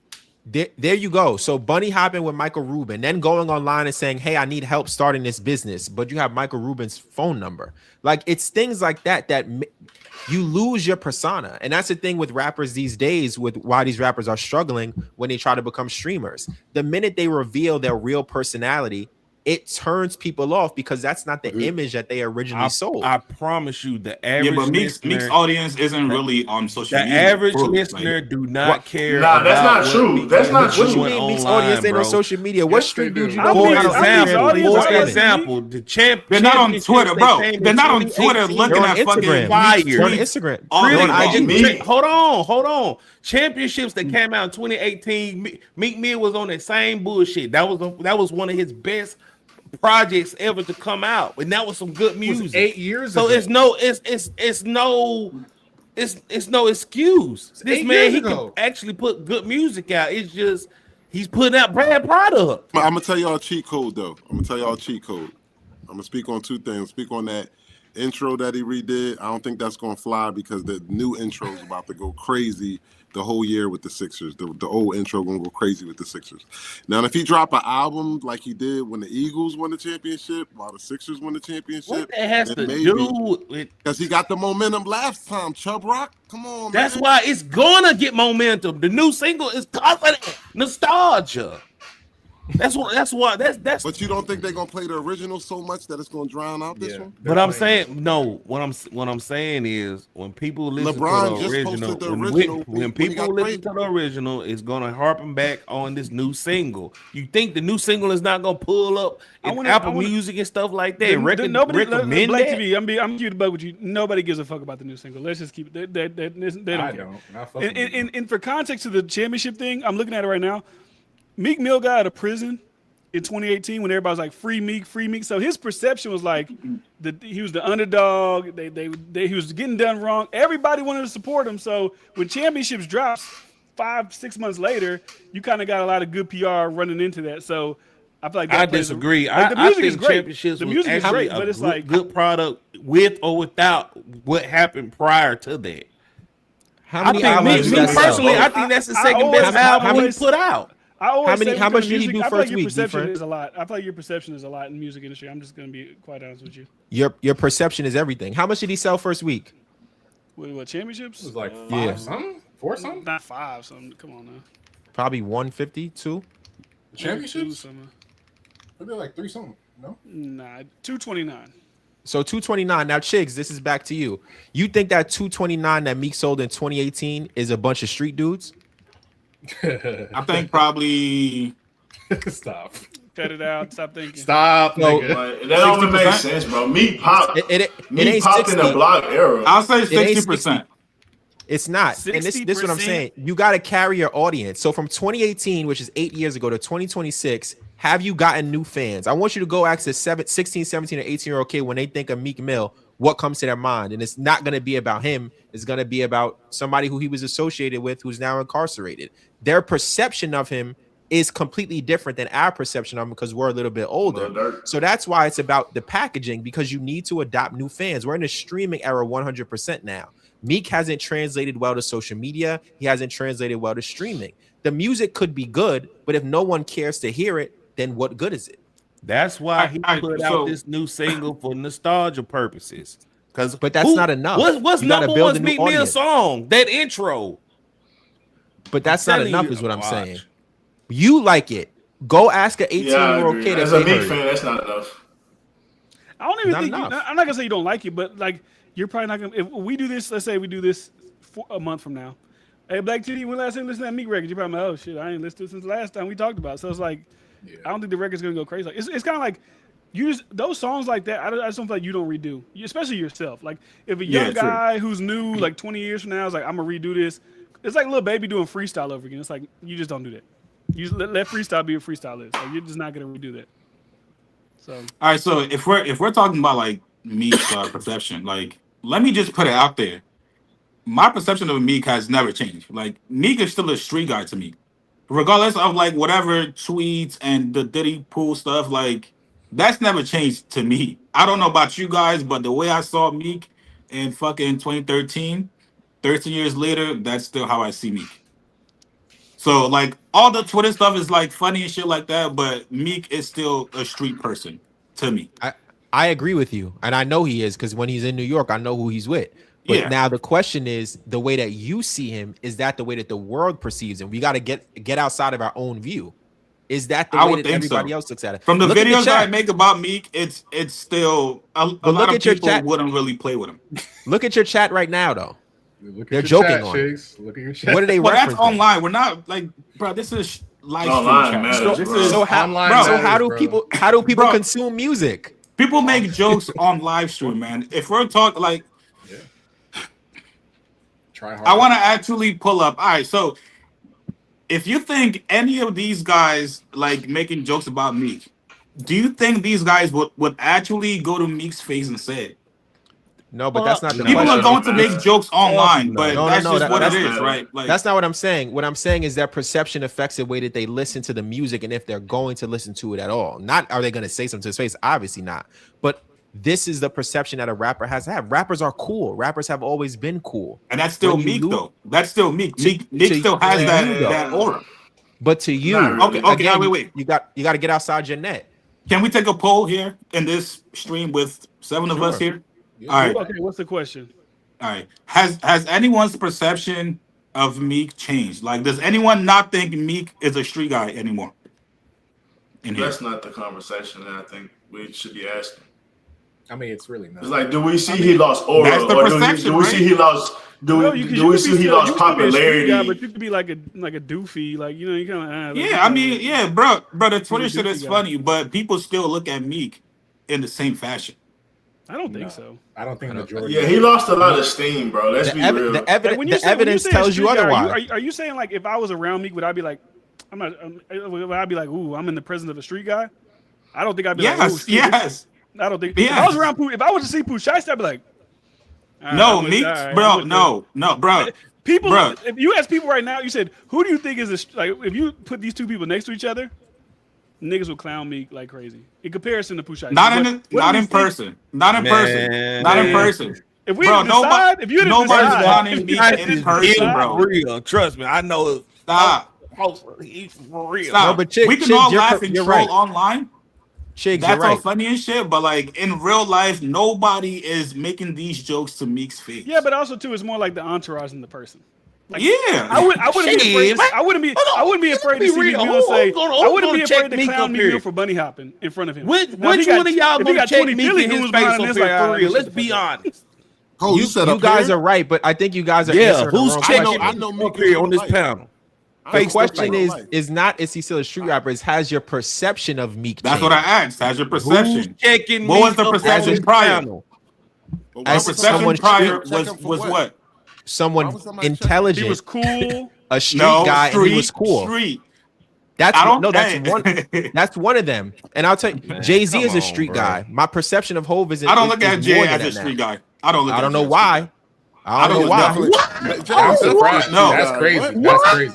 That's over crazy. Meek? Are you? Yo, come on, stop. I'm a crash out. Listen. I'm from New York. Cooking macaroni. They both from the streets. They're both. Yes, but Yeah, for real in real life, no matter how. in 2026, nobody looks. Hardcore street guy. I guess Talking about a drill rapper, like he's in 2026, nobody looks at fucking. I'm not say, I ain't gonna let you. I'm gonna crash out, man. Stop, bro. I don't think a lot of people look at me Over like Meek? a street rapper. I don't think so. I don't think they look at him like a street guy. I think it's like this is a doofy like dude. Like he We was talking about maybe Meek? in his early days. They was like, oh yeah, this is Meek Millie from Philly. Now it's like, all right, it's Meek. Man, come on, D. Frank. Bruh. I'm just telling you, like I don't like. I'm not looking at Meek like that's a street. So you gonna grab Meek by his shirt and check him. I'm not grabbing, but that's just I wouldn't grab anybody by their shirt. So like I wouldn't grab any of y'all by like what that doesn't mean anything. Yo, Like, Chicks, that man, like- you have a large following. When you make your next video about Meek, I want you to tell people to post in the comments. Has their perception of him as a person and as an artist changed? The data will tell you yes. But again, it's different. Hold on. I rock with Listen, Jay. It's different from people typing online from actual real life, right? Like people are gonna troll. People are gonna like, it's the same. you know, like that's just internet culture, bro. But like real life, like right now don't even have profile pictures. Like so that's like you can't really measure it with like YouTube comments or like that. But no. But I'm saying these people are consumers. The people who are in your comments are consumers of the music. Like that's who people are still checking out Meek in 2026. Even like, bro, despite all the jokes, people are still going to check out Meek's music.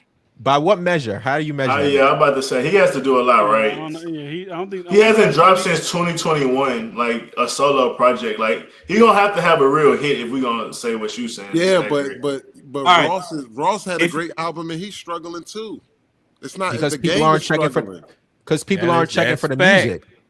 Well, Rosa is different, right? Like nobody's really checking for 2026 Rosa. And by the way, yes, he flopped, but if we're comparing his flop to some other artists that's active, it looks kind of decent. And Meek can still get a bag with music. Meek will go to the UAE, Saudi Arabia, and get Dubai and get a crazy bag. But I'm saying where he was 8 years ago has drastically changed. I know he's not on a major anymore. He's independent, but it's a little bit deeper than that. It's like I said, it's the packaging and the marketing of the artist, which now is more important than the music. This is what matters. Just like how you make a YouTube video. If you have a great thumbnail and a great title, you're converting people to click on your video, even though your video may be trash, because that's how you're marketing and packaging everything. Very true. You can argue that's how it's always been. Yeah. Yeah, I mean, we can't say the internet don't matter either, because I mean, whether you believe it's true or not or whatever, like even think about. No, I'm saying that. I mean, Lil Baby's back in, and then he said the label paid him not Lil to say Baby that too. They know that him saying something about Lil Baby, short bus baby, whatever he was saying about Lil Baby was ruining the perception of Lil Baby. They were willing to pay him to not talk about Lil Baby. But now I look. Internet shit. Hey, has Axe said anything about Baby's new single? Nope. Garbage. Nope. I don't think he said nothing about it. Now the But the single's single's good. doing well, right? The single's doing well. Good, but he didn't So say that's anything. what I'm saying. If the Why he ain't music say is nothing? there, you say what? Why? Ask Different why he ain't say nothing. Because it's Maybe a they good paid him. single. Well, let's put two and two together. It's a great single. Yeah. What you trying to not say? this- Jay? He got paid? But Of course. but Lil Baby Of single course. is doing This time good. around? Possibly. Yes. If you listen to Axe's last rant, his last rant was, "I would destroy Lil Baby's career." He allegedly sent somebody to try to put hands on Ack. Ack hasn't said a word. The last time He did say the next time pattern, he drops, I'm gonna like step all over it and I'm gonna do whatever. And I don't think he said anything. about it. okay. Now follow the pattern. The last time that happened, where Meek put out a record and him and Ack didn't say anything to each other, Ack later went on and said, "The only reason why I wasn't saying anything to you is because your label paid me." That's how the game works. Yeah. I still go back to the music, Act man. also said he wasn't going to take no more money from his label, though. He said that on stream. DJ Academics is a business. When you see Academics post something and he tags the artist, that means it's a sponsored post. Yeah, like every blog this week was talking about how rich Rick Ross was with his new 670 units. I was like, why is he paying for this? Why did he pay for this? Yeah, did you post the 2 chicks? Did he pay you? Did you post Rick Ross got a 670 unit apartment? No, nigga, no, bro. That's the other bigger block. That's not me. Yeah, what's wrong with you niggas though? But Baby, that's another person too, who people, all the jokes were like flying and shit like that. The music wasn't sticking for Baby, but now that he's got a decent record, it's not perception. I think it's he just has a decent record out that's undeniable. Wham was a really good project. Yeah, I think this record. What you said, Bryce? It's not like They didn't like the record. Wham was a really good project. It's the perception. Like I think another person we could throw in there, Roddy Ricch. Like once the perception changed, niggas just not giving the guy a chance no more. The Baby, once his perception changed, like people not giving these guys chances no more. Like the music quality is pretty much close to what they've been doing, but the Baby got canceled. The perception's changed. But the Baby got perception. It wasn't the music though. It was the perception. So why is everybody gravitating to his new single right now then? Paid promotion, advertising.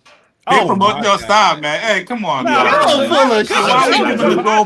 Lil Baby fan, Wham. Every Twitter blog, Lil Baby's new single, man, Bush, they was all pumping that shit. I was like, if that's the case, it can work for Meek Mill as well. If that's the case, and it's not working, you would think so, right? You would think he's not paying for promotion. What do you mean? He's not packaging his product correctly. But and Lil Baby's been more active than Meek Mill. Meek Mill ain't been that active. Lil Baby been dropping. He dropped 2 projects last year, and he dropped like a duo project with Lil Durk before that. Another solo project. Like, Wham didn't even do numbers. Active. He's still in his prime. Wham didn't even do numbers. It was not trash, bro. That shit was not trash, bro. Wham was trash, bro. Rap albums last year. What are you talking about? What are you talking about? Wham did good.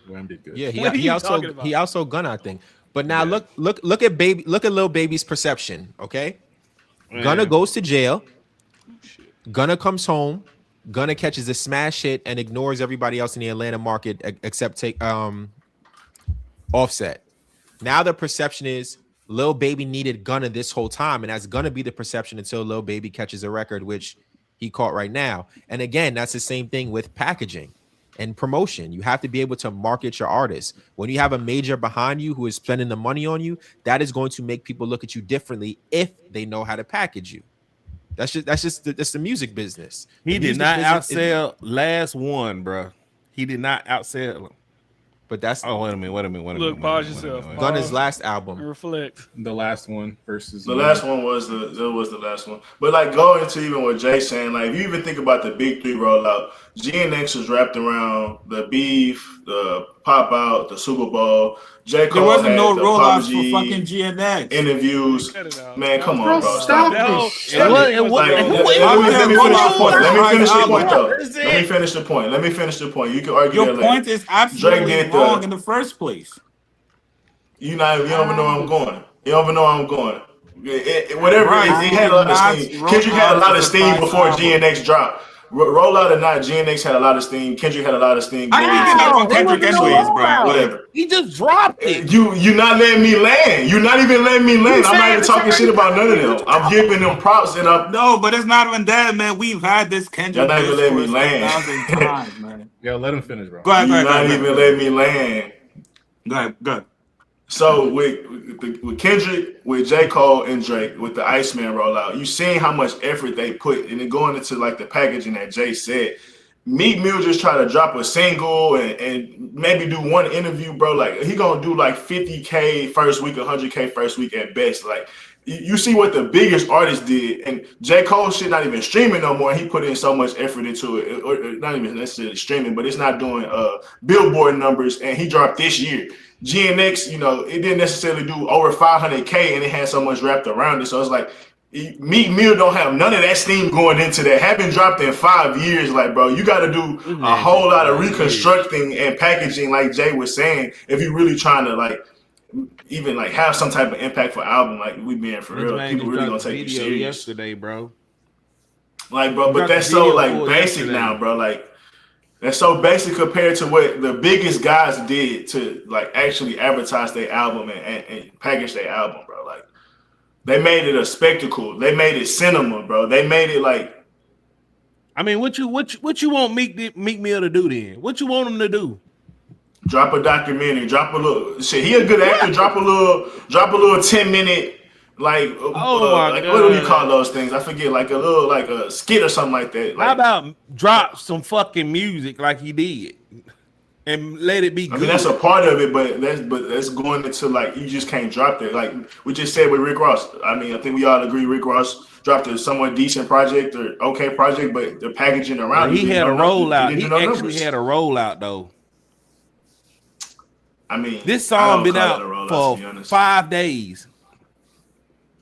Video dropped yesterday. This song is not doing shit. We're not going to talk about this song in 2 months. Like, what are we doing? And I'm saying like this is like the basic kit of a rollout. I mean, like actually putting in effort that like an elite artist would do. Like that's the difference. Just saying, oh, he dropped a single and did an interview, like bro, that shit's dated. Like we going back to some conversation we just had earlier. How you gonna connect to new demographics that's younger, or or people that's not necessarily your fans anymore, or never really heard from you because it's been 5 years. Like how you gonna connect with them? You can't just drop a single. It ain't been no 5 years, man. Bro, it's been 2021 since he dropped the solo project. Especially probably dropped in 2021. It's been 5 years from his last album. He been putting out EPs and shit since then. You must forgot he did a collab album with Ross. Man, I like that album a lot, but it came and went. Which was good to me. I think it was really good, but it came and went. Just because once again the packaging wasn't great. Like honestly, that should have had a great rollout behind it. Like I think of like what's the guy, Metro Boomin, when they did the heroes and villains and shit like that, how they really put a package behind it and got people into it. Like for Meek Mill and Rick Ross to do a collab project, bro, it should have been so much emphasis around that. Like from the Meek Mill fans and like Meek and Rick Ross trying to invigorate their fans and bring them together and like this is what y'all always wanted. Like it was so much they could have did around it, and they pretty much just dropped a couple singles. So what's Lil Baby excuse? Because Lil Baby didn't have no rollout for that Rich Carlton bullshit. He just dropped it. It's a good record, bro. What do you want me to say? Pay promotion. I think that's just a single, though. All Meek got to do is put out quality music. Just put out good music. I mean, I think they're in different phases of their career, though. The marketing matters. I've been on the Meek Mill hate train for years, and I want this man to succeed. All he has to do is put out quality music. He can do it. He just the thing is like this, like Black TV. The thing about like this. We all like what Jay said earlier. We think we put out great videos, but if people aren't clicking on them, they'll never know. Some people don't even know that Meek Mill just dropped a fucking like a whatever, because he's independent. There's no marketing. There's no even like this thirst even wanting a new Meek Mill record anyway. So it's like he's not gonna get that. It's not gonna happen that way. How long he's gonna have to put in money marketing wise. He's gonna have to pay blogs to post about it, because we all know a lot of people are just like followers. They see, oh, everybody likes this. Okay, I like that. That's the fact of like the reality of what's going on here. So I don't know. How long are we supposed to wait? More than 5 days? How many days are we supposed to wait before we say a record's good or not? I mean, that's subjective. But if you going by measurement of what the people are saying, I mean, I don't know. I mean, I don't know. All I'm saying is the reason why Lil Baby's Rich Carlton is gaining traction because it's all over fucking TikTok. And it's a good song. I don't think it's a good song. I don't think it's a good song. I think it's one of the better Baby songs. I think it's one of. Me too. I agree. Yeah. So I asked a question. Jay, you're muted. Do y'all think Meek, if he drop, he'll do future numbers? You're muted, Jay. I said it's a different Baby record. It's a different beat. He got with a different producer and gave you a different sound, which we haven't seen him do because he was making a lot of the same songs over and over. So it was packaged differently. Look at the way, again, look at how he marketed the record in the music video. Look at how he's dressed. Look at the difference between his normal videos versus the new video. Clearly, there was a meeting with the team that said, hey, we got to kind of go back to the drawing board and switch some things up. It's evident in the work. Yeah. So you don't think the packaging of Meek Mill song is based off nostalgia? I don't think the packaging, especially when LeBron coming to Philly. All of that stuff is irrelevant. Meek recorded the song and did the video long before LeBron was signed with Philly. Yeah, I mean, he did. He did record it before he went to Philly. Yeah. I see the connection though, but Yeah, I mean, listen, are you? Again, it depends. It depends on what your measurement is for good music. We could debate if the song is good or not, but if we want to talk about the impact it's going to have, I think there are certain measures that we can take. My measurement is them first week sales or whatever. So what you would think he could do first week, right? If he dropped this year? Well, just look at where it charts. Just look at where the single charts. I think he'll do 40. 50. Yeah, if he dropped the album, what you think he doing this first? Which isn't bad for independent. It depends on when he drops. Future dropped y'all saying Future dropped a bad album. He dropped 100. He's on a label. He's not on Future's level. I think Meek would probably do a little bit under. I think 65 first week. I think 40 or 50. Probably somewhere 50 and 65 or 70. I guess 30. 30. If this is the no, don't do that. I don't know. Nah. It all depends on when he drops. That's all it is. I think he'll do more than Rick Ross for sure. Oh yeah, for sure. Listen, I think you know what's interesting. But that's I think not great. We had this on the list to talk about the algorithm, like the algorithm is working against people. I think Meek put out a tweet that was saying that alluded to that, saying, "Oh, the algorithm has been working against me all these years." Talking about from like months ago. Well, no, like month? 2-3, like last week. Didn't he say he asked ChatGPT why his streams went down? And it was that shit was funny. I ain't gonna lie, that was a funny ass tweet, yo. Bro, like, come on. Oh, here we go. It's called propaganda. They almost ruined the whole rap game with all the propaganda and narrative control for the benefit to boost the image of viral artists who doesn't really have talent or a real image. So I think what Meek is doing there is essentially confirming what I'm talking about the whole time. How do you package and sell? What that backward do? Oh, yeah. It says, who do y'all think could come back with a rollout the right way in a time like this other than Big Three? Well, what's the Big Three to you? Come on. I think Travis's perception. What's the Big Three? Are we including Future in that? Like, because I don't think fucking Cole is in the Big Three anymore. Okay. Fuck no. Okay. Well, listen. I ain't gonna lie. What's about Cole fans in here? Jay, I'm looking at them. Cole I'm looking at them arena tours. I mean, he's like, he's J. Cole just sold out 5 nights in New York City. 5 nights. Yeah, bro. Like 5 nights in New York City. J. Cole is the reason J. Cole's perception is the way it is because there aren't content creators who make content about Cole and push Cole narratives. There's like one person. Except for shout out to Caleb on Twitter. There's no. On shout YouTube? out Caleb, bro. Shout out Caleb from Twitter. We talking Twitter or YouTube or what? Which platform? I'm new to YouTube, so if you know somebody, I only know Caleb. There's a bunch on YouTube. There's a bunch of Cole fans on YouTube. But I'm saying that you push gotta Cole, search for it. Huh? That push him.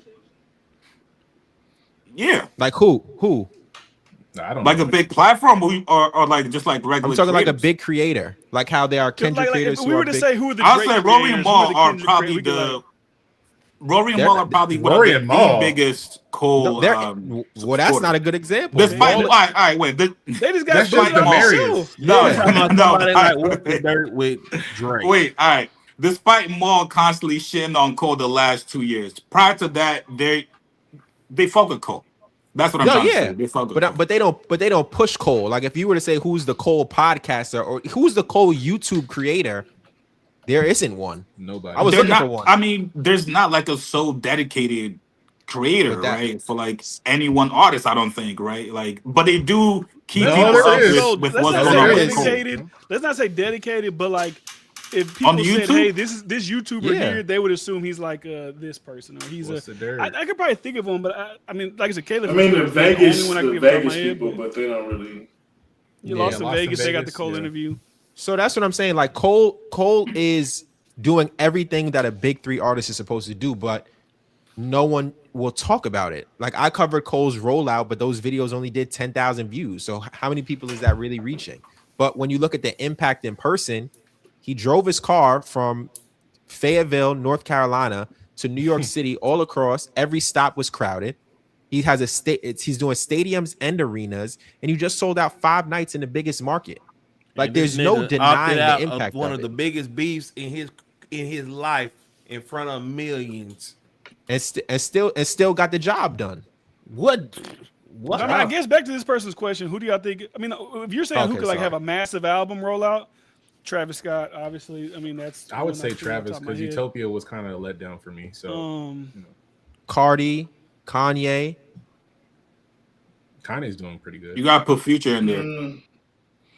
I don't know if Future's capable of like a roll. I don't see Future as like the rollout kind of artist, but Future is, to me, he's right below the big three. I feel like his Metro Boomin project was the best example of like a rollout, but then that kind of was wrapped around the beef, but I don't know. Yeah. Definitely nobody knew I could think about off the top of my head. Don Toliver would be, to me, the only newer artist who you can put in that place. Just because Tyler, of how Creator for sure. Tyler. Oh, Tyler, yeah. Yeah. Don is the only new artist. If Dirk beats the Murder for Hire, he's gonna be out of here. He's not beating that. If he, I don't know. He's not beating that. Especially the judge they just picked the other day. He's not beating that. You're gonna give him the Young Thug special. Oh, shout out to Q Dillon. Q Dillon said Shaq no life. Yeah, Shaq does. I don't watch his content, but he likes J. Cole's his favorite rapper, I think. Oh yeah, there is some people because a lot of people got sent like. There's a decent amount of Cole supporters on his favorite rapper. But he's a white guy like he's a reactor though, or something like that, or something. Yeah, well, yeah. I mean, again, there's no like really dedicated just Cole page, right? But you can tell when like some people are fans of one artist. Yeah, and also Cole's not in the news as much as the other. Yeah, he doesn't really talk to the media like that, and he's not really like in drama for people to keep his name in the news cycle. You can tell by his interview run he had because he was just saying all kinds of crazy shit in all them interviews. The last run he just had? Yeah, with interview run. Yeah, I mean he had stuff to address, right? He had a lot of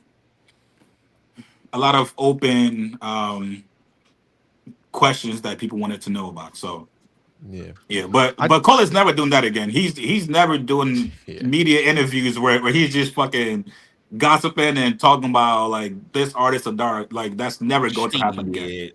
How you know? It's never going to happen. That's not even Cole's thing. But he knew that people wanted to hear from him about the beef, about Drake, about why he backed out, and like all the behind the scenes stuff. So, but that's never going to happen again with Cole. Cole said he was done. You said what? Cole said he was done. He's done with what? Music. Retiring? Get the fuck out of here. Rappers don't retire, bro. Like, yeah.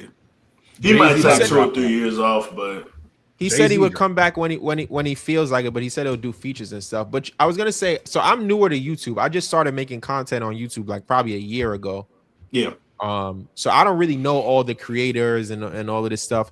But when I was talking about like a Cole kind of person, I mean like the newer wave of YouTubers who not only cover like they don't do reactions, but they more cover what's going on in this artist's life, business wise and rollout wise, like that kind of thing. So like I think the people we named are more reactors than daily kind of reporters on what's going on with this artist. That's why I see Caleb tracked the tour. Caleb is tracking the magazine, the podcast, and he's like writing the narrative. So when a bunch of people say, "Oh, Cole did XYZ," he's like, "No, that's actually wrong.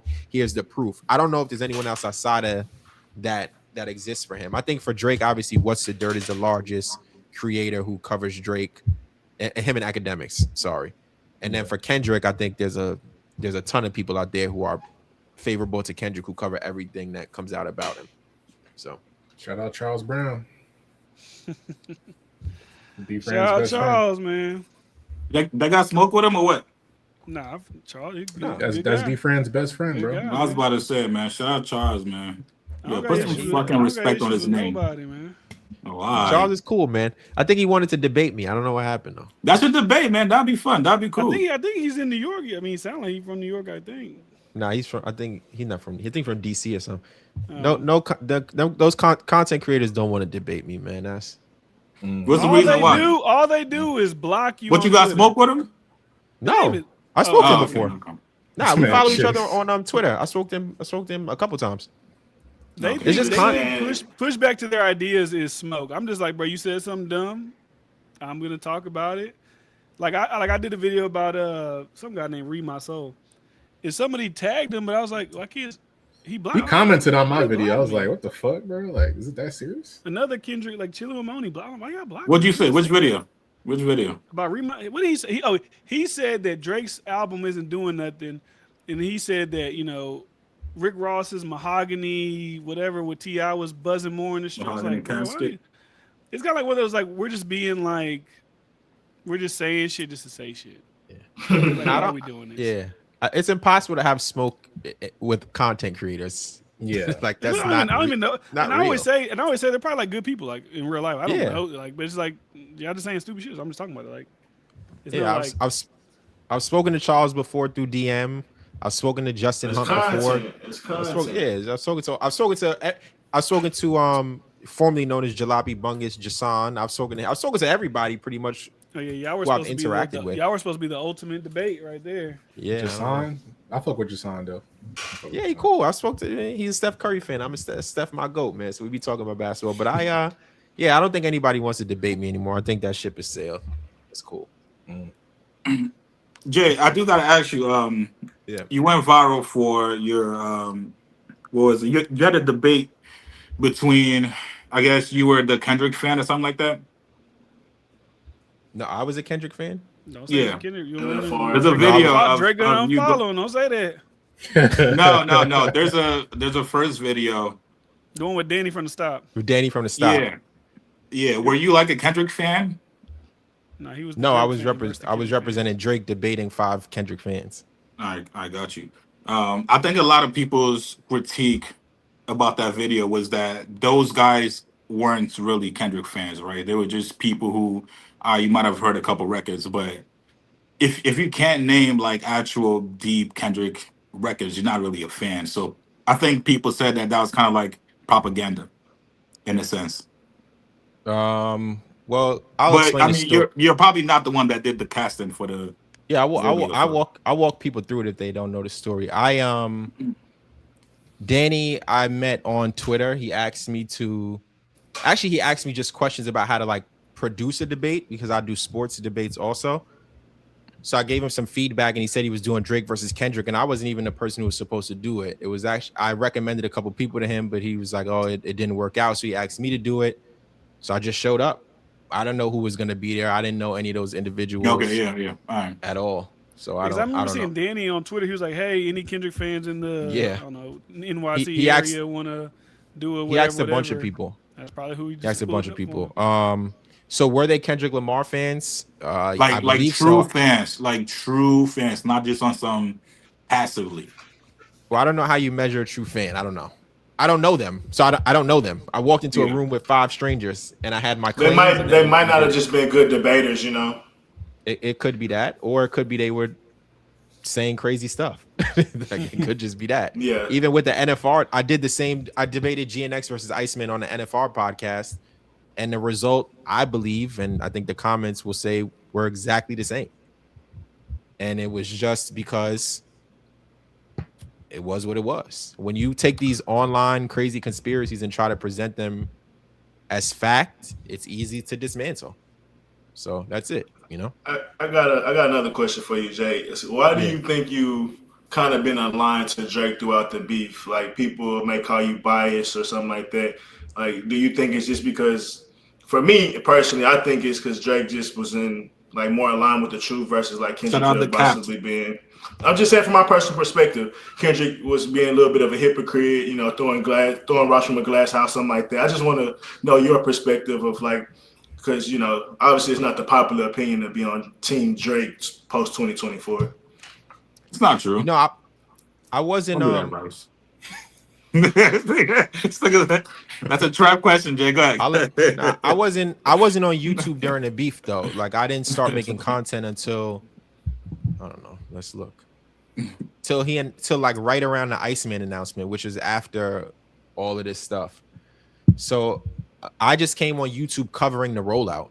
Like, that's kind of my first entry into it. So it has nothing to do with being on like the right side of history. I like Drake. That's my favorite artist, and that's it. I just covered a person whose music I enjoy. And I think what happens is, like you said, on YouTube, it was anti-algorithm to make content about Drake, especially coming out of that. Like, if you look at all the people who blew up during that time, those are all channels that aren't fans of Drake or aren't fans of Drake anymore. So that's why I think people look at it that way. So my first long form video I posted on April 2nd, 2025. Oh wow, that's new. So that's like and that was about sports. That wasn't even about music. So you know, it's I think, like I said, when I start giving common sense takes, because the pendulum had swung so far anti-Drake and I was just telling the truth, people framed it as, oh, this guy is super Drake and anti somebody. But you can go to any of my videos, you can go to any debate I've done. I've never said any bad word about Kendrick Lamar. Like, not one. I have a whole video with Top 5 Troy, shout out to him, where we're ranking Drake and Kendrick Lamar as writers. I don't have to say anything negative about one artist to big up an artist who I'm a fan of and I believe is the best rapper. Yeah, you know? Shout out Top 5 Troy. Are you able to say when Drake dropped a trash record? Yeah, of course. Well, when do you think Drake last bad album, or have you think Drake dropped a bad album? I think he doesn't have any bad albums. There's no whack Drake. All right, I'm gonna let y'all. Chat, this was lovely. Yeah, Chat, yeah. was lovely. Now listen, I know. Great. Hold on 1 second though. I would like you to tell. I'll tell you what my Drake isn't watching this, Jay. So you don't think honestly Nevermind was trash? Hey, watch your mouth. Watch your mouth. Watch your mouth. Well, I would like to finish though. So I don't think he's dropped any bad albums. If there's an album I would say that I don't listen to that I'm not, oh, this is hot to me, would be Honestly Nevermind, because that's not my vibe. What about them other 2 trash albums they dropped with Iceman? Wait. Stop. So if you think, BT go crazy. so listen, if you believe that Maid of Honor is trash, I question your ear on music, unless you just don't like R&B. Jay. All right, you see. That's majority of everybody up on the. That's not really the R&B. That's like the Afro. Listen. All right. Watch your mouth. Speak for yourself, Black TV. Maid of Honor. That's so like you like every. All right, so I guess outside of one album, you like every single Drake album. For All the Dogs, CLB. For me to respond to you, what do you think is a bad album? What's No. For All the Dogs and CLB. Like, I can't. Has Drake dropped any album that you listen to? You like, this isn't it. No, and I just explained to you why. He makes good music. That's the difference here. When you can make consistently good music, there's no bad album. Even if you say something's kind of mid, shout out to Tony. If you say, oh, For All the Dogs is kind of mid, do you categorize it as a bad album? No. Yeah, when I talk about, so you just enjoy too. I'm speaking from Drake to Drake, really. When I'm comparing him, like if y'all were telling me, oh, For All the Dogs is one of Drake's worst albums, okay, but I'll be like, still better than a lot of other niggas' albums. So it's like, you know. Well, no. So you have to listen to it and decide for yourself, is this an album that I'm going to keep on listening to? Is this an album that's consistent with what I enjoy listening to, right? Like, for my favorite artists, I'm able to be like, this album wasn't it. This wasn't a good album. So give me an example. Who's your favorite artist? I don't know. I like a bunch of people. I like Tory.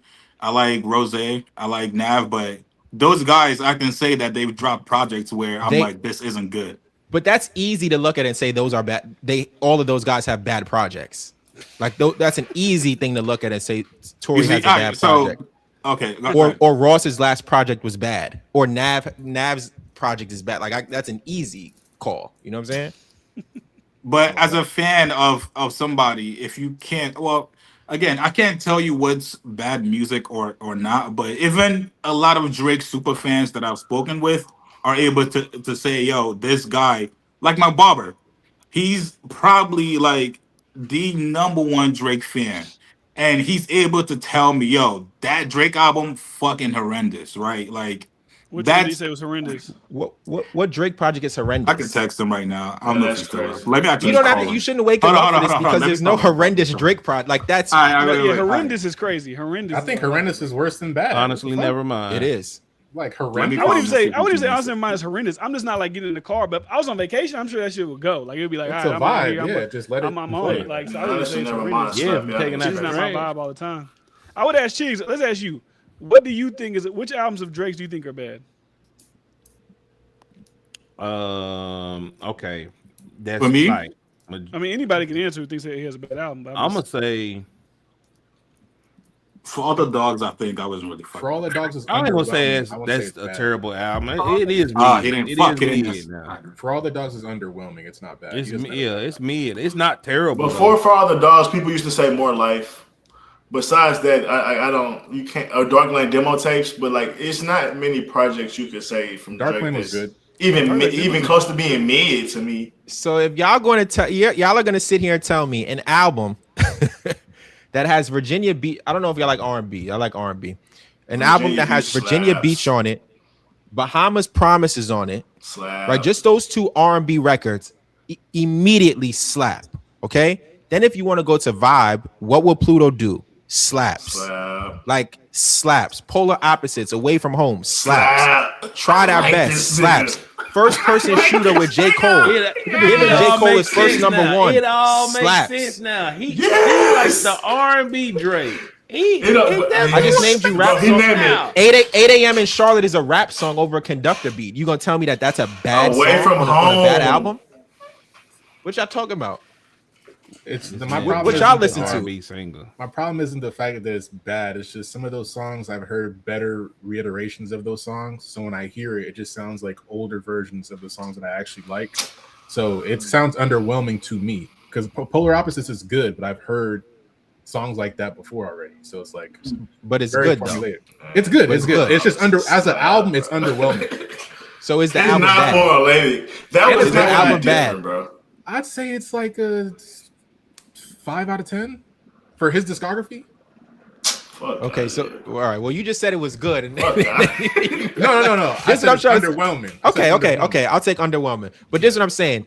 Show me a bad body of work. Like this is what I'm saying. What do y'all listen to show to say that this is a good album versus a bad album? Because if you went to For All the Dogs and you say that's his weakest full length album, and I just gave you bangers, show me another project. Pick another one. It's subjective. I mean, yeah, that shit better than that shit better than Like, you can't say they're bangers to you. Banger. That bitch better than the Fall Off. First person shooter is not a banger. That's a banger. The Fall Off was a terrible album. That's the best song on the whole project. Everything 8 a.m. in Charlotte. 8 a.m. in Charlotte isn't a spectacular rap performance. That's not like a top 5 timestamp Drake record to me. It's good. 8 a.m. in Charlotte is not a spectacular rap performance. No, it's not. 9 a.m. is better. And I don't know what we listen to. I don't know what we listen to. It's subjective, 5 man. a.m. is better. That's subjective, bro. The reason why you like it so much is because you're an R&B Drake lover. Most of us don't like R&B Drake up here. Black? Who are you speaking for here? Who like R&B Drake? Who are you speaking for? I'm a rapper Drake. Who like R&B Drake up here? Nah, me. Like I like R&B Drake. I like house music Drake. I like any Drake you Oh can my pause. God. Yo, this nigga Bryce like is UK Drake in Drake. general. House music, UK, Jamaican Drake. It don't matter. But this is why I like to ask people who they listen to, because if you don't like R&B, which rhythm and blues, I like R&B. rhythm, the key to music and melody, which makes music good. I don't know what we listening to then. I don't think Drake can So sing. Black TV, who your favorite? Who your top 3 artists? Jay-Z, Kendrick, Pusha T. They're my top 3 artists as of right now. Of all Just time. like your whole life. Your That's all time. nasty. My top 3: Jay-Z, Okay. Kanye, Memphis Bleak. What the fuck? Joe Budden. No, not no fucking joke. Shout out my nigga Joe. Shout out to Joe, man. What's my 3rd? That's hard. Drake. I mean, you can put Drake No. there. It's okay. We're not gonna. Yeah, bro. No, like Yo, can That's a anybody good- tell me the other bad Drake album? No, Bad Drake because- album while we waiting though. He doesn't have. it's my 3rd would be a group, but I don't want to say a group name. Who? He doesn't. Outkast? Me personally, just from how I was growing up in the area I'm saying my 3rd 3 6 Mafia. I knew it. You from Memphis? That's fine. Yeah, That's where you grew up. Yeah. I mean, Oh, that's your kinda- shit. I don't know. Where y'all all from? If y'all don't mind me asking, I don't know. I have no clue. Houston. Houston. I'm from Cali. I live in Dallas.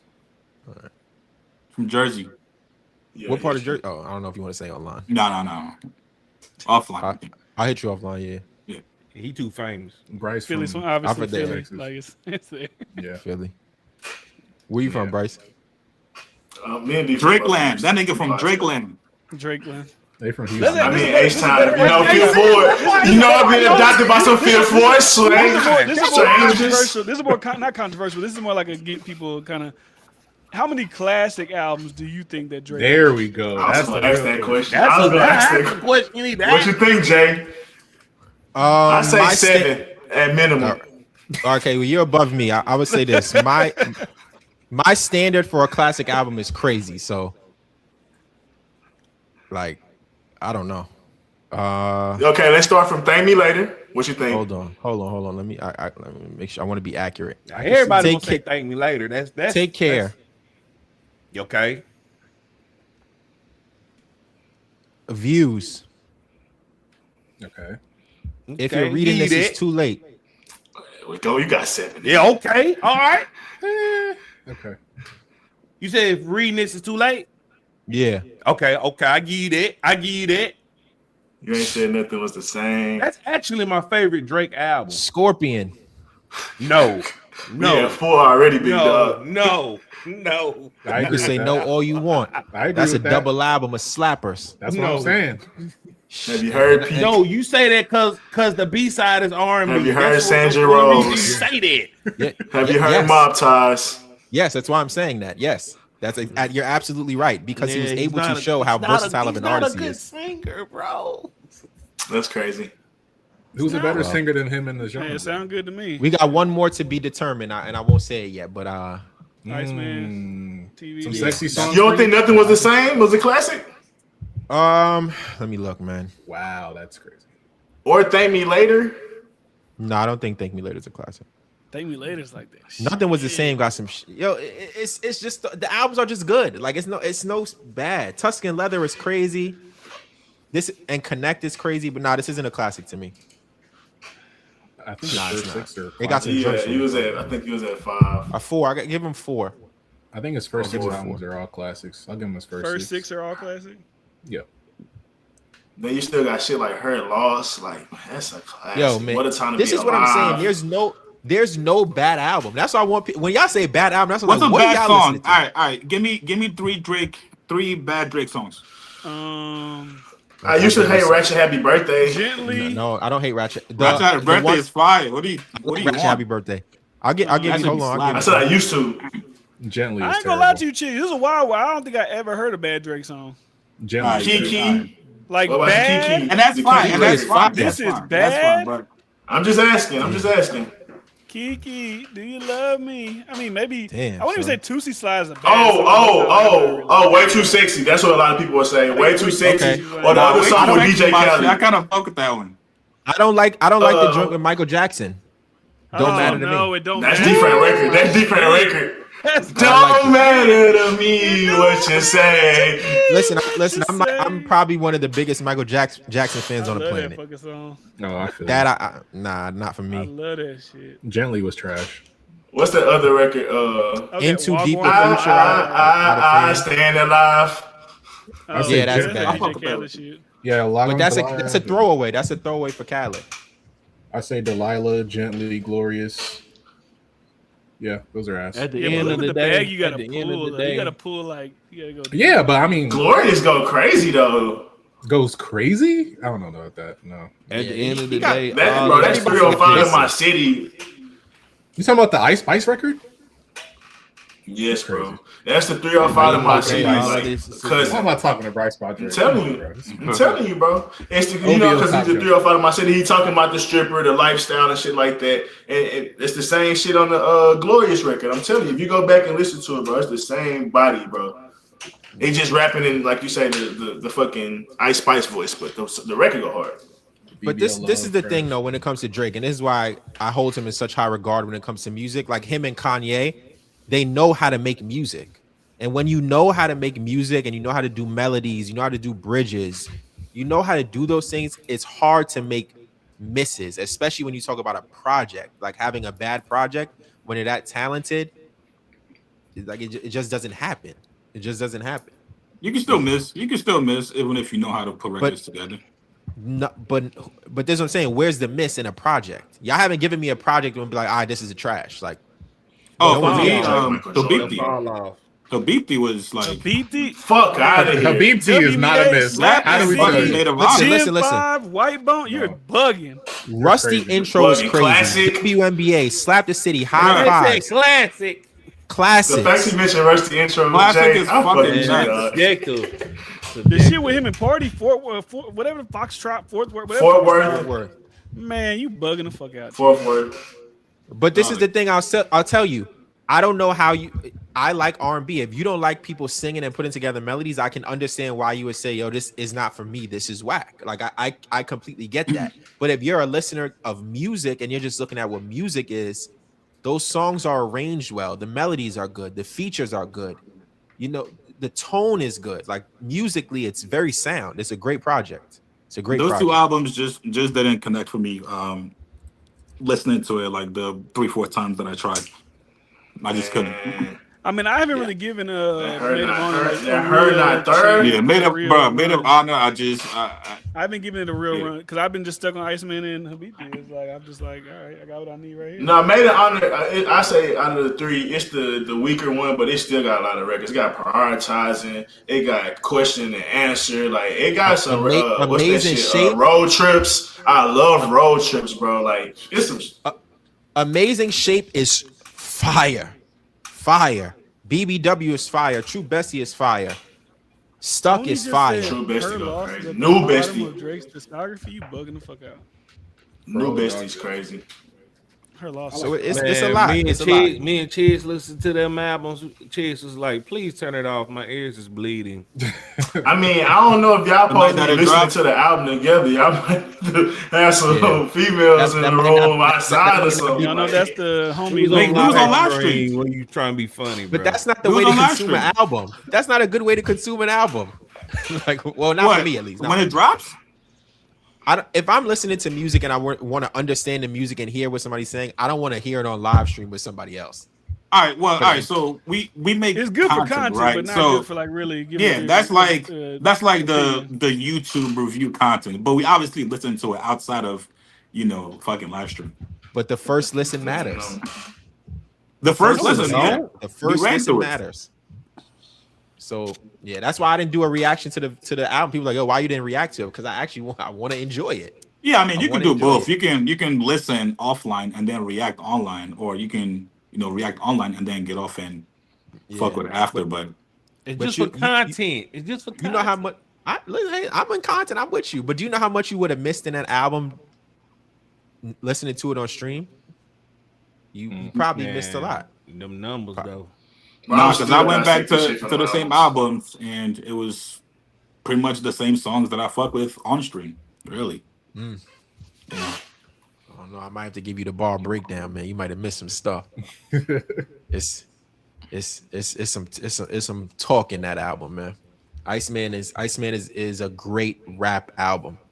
Great rap album. We actually had a breakdown on a live stream about it, and me and Cheeks both said Iceman got better with the more we listened to it. Yeah, that's the album with the but the other two, brother, those were not. I gotta listen. I got. It depends on where you're listening to it and how you listening to it, man. Oh my! In the car. I damn near crashed the car when I was fucking playing Maid of Honor, bro. Not gonna lie. At home, same thing. I can't ask y'all these questions online, man. But the setting you're in definitely matters. I mean, even Tyler the Creator said that by his last album. He's like, man, you got to get up and be dancing. You can't just listen to my music just sitting down, especially with that last album. I didn't love it, but I understand what he's saying. Like, it is an environment for. Hey, listen, man. Y'all would say I'm on East Coast time, so I don't even stay up this late. But it was a pleasure talking to y'all. Everybody in the chat, salute to y'all. Appreciate it. Likewise. Hey, make sure y'all go check out Jay's channel. Actually, check out everybody that's on the panel's channel as well. If you guys want to shout out your channels, definitely go for it. What's my channel? Man, it's just my name, J Roebuck. Salute. You can follow me on there. Follow me on the gram too, Instagram for more daily updates. And if you want to get to know who I am as a person, Instagram is where it's at. But YouTube, I cover a lot of the big artists. I don't just talk about the music. I talk about the business behind it, which kind of dictates how the whole thing goes. So that's why you hear me talk about marketing a lot. Appreciate y'all. Yeah, follow me too, D-Fran. That's all you gotta look up, D-Fran. Follow me there. Appreciate y'all, man. Yeah, follow me at Bryce Reacts on YouTube. We just hit 100 subs, man. Salute. You know, we covering all things hip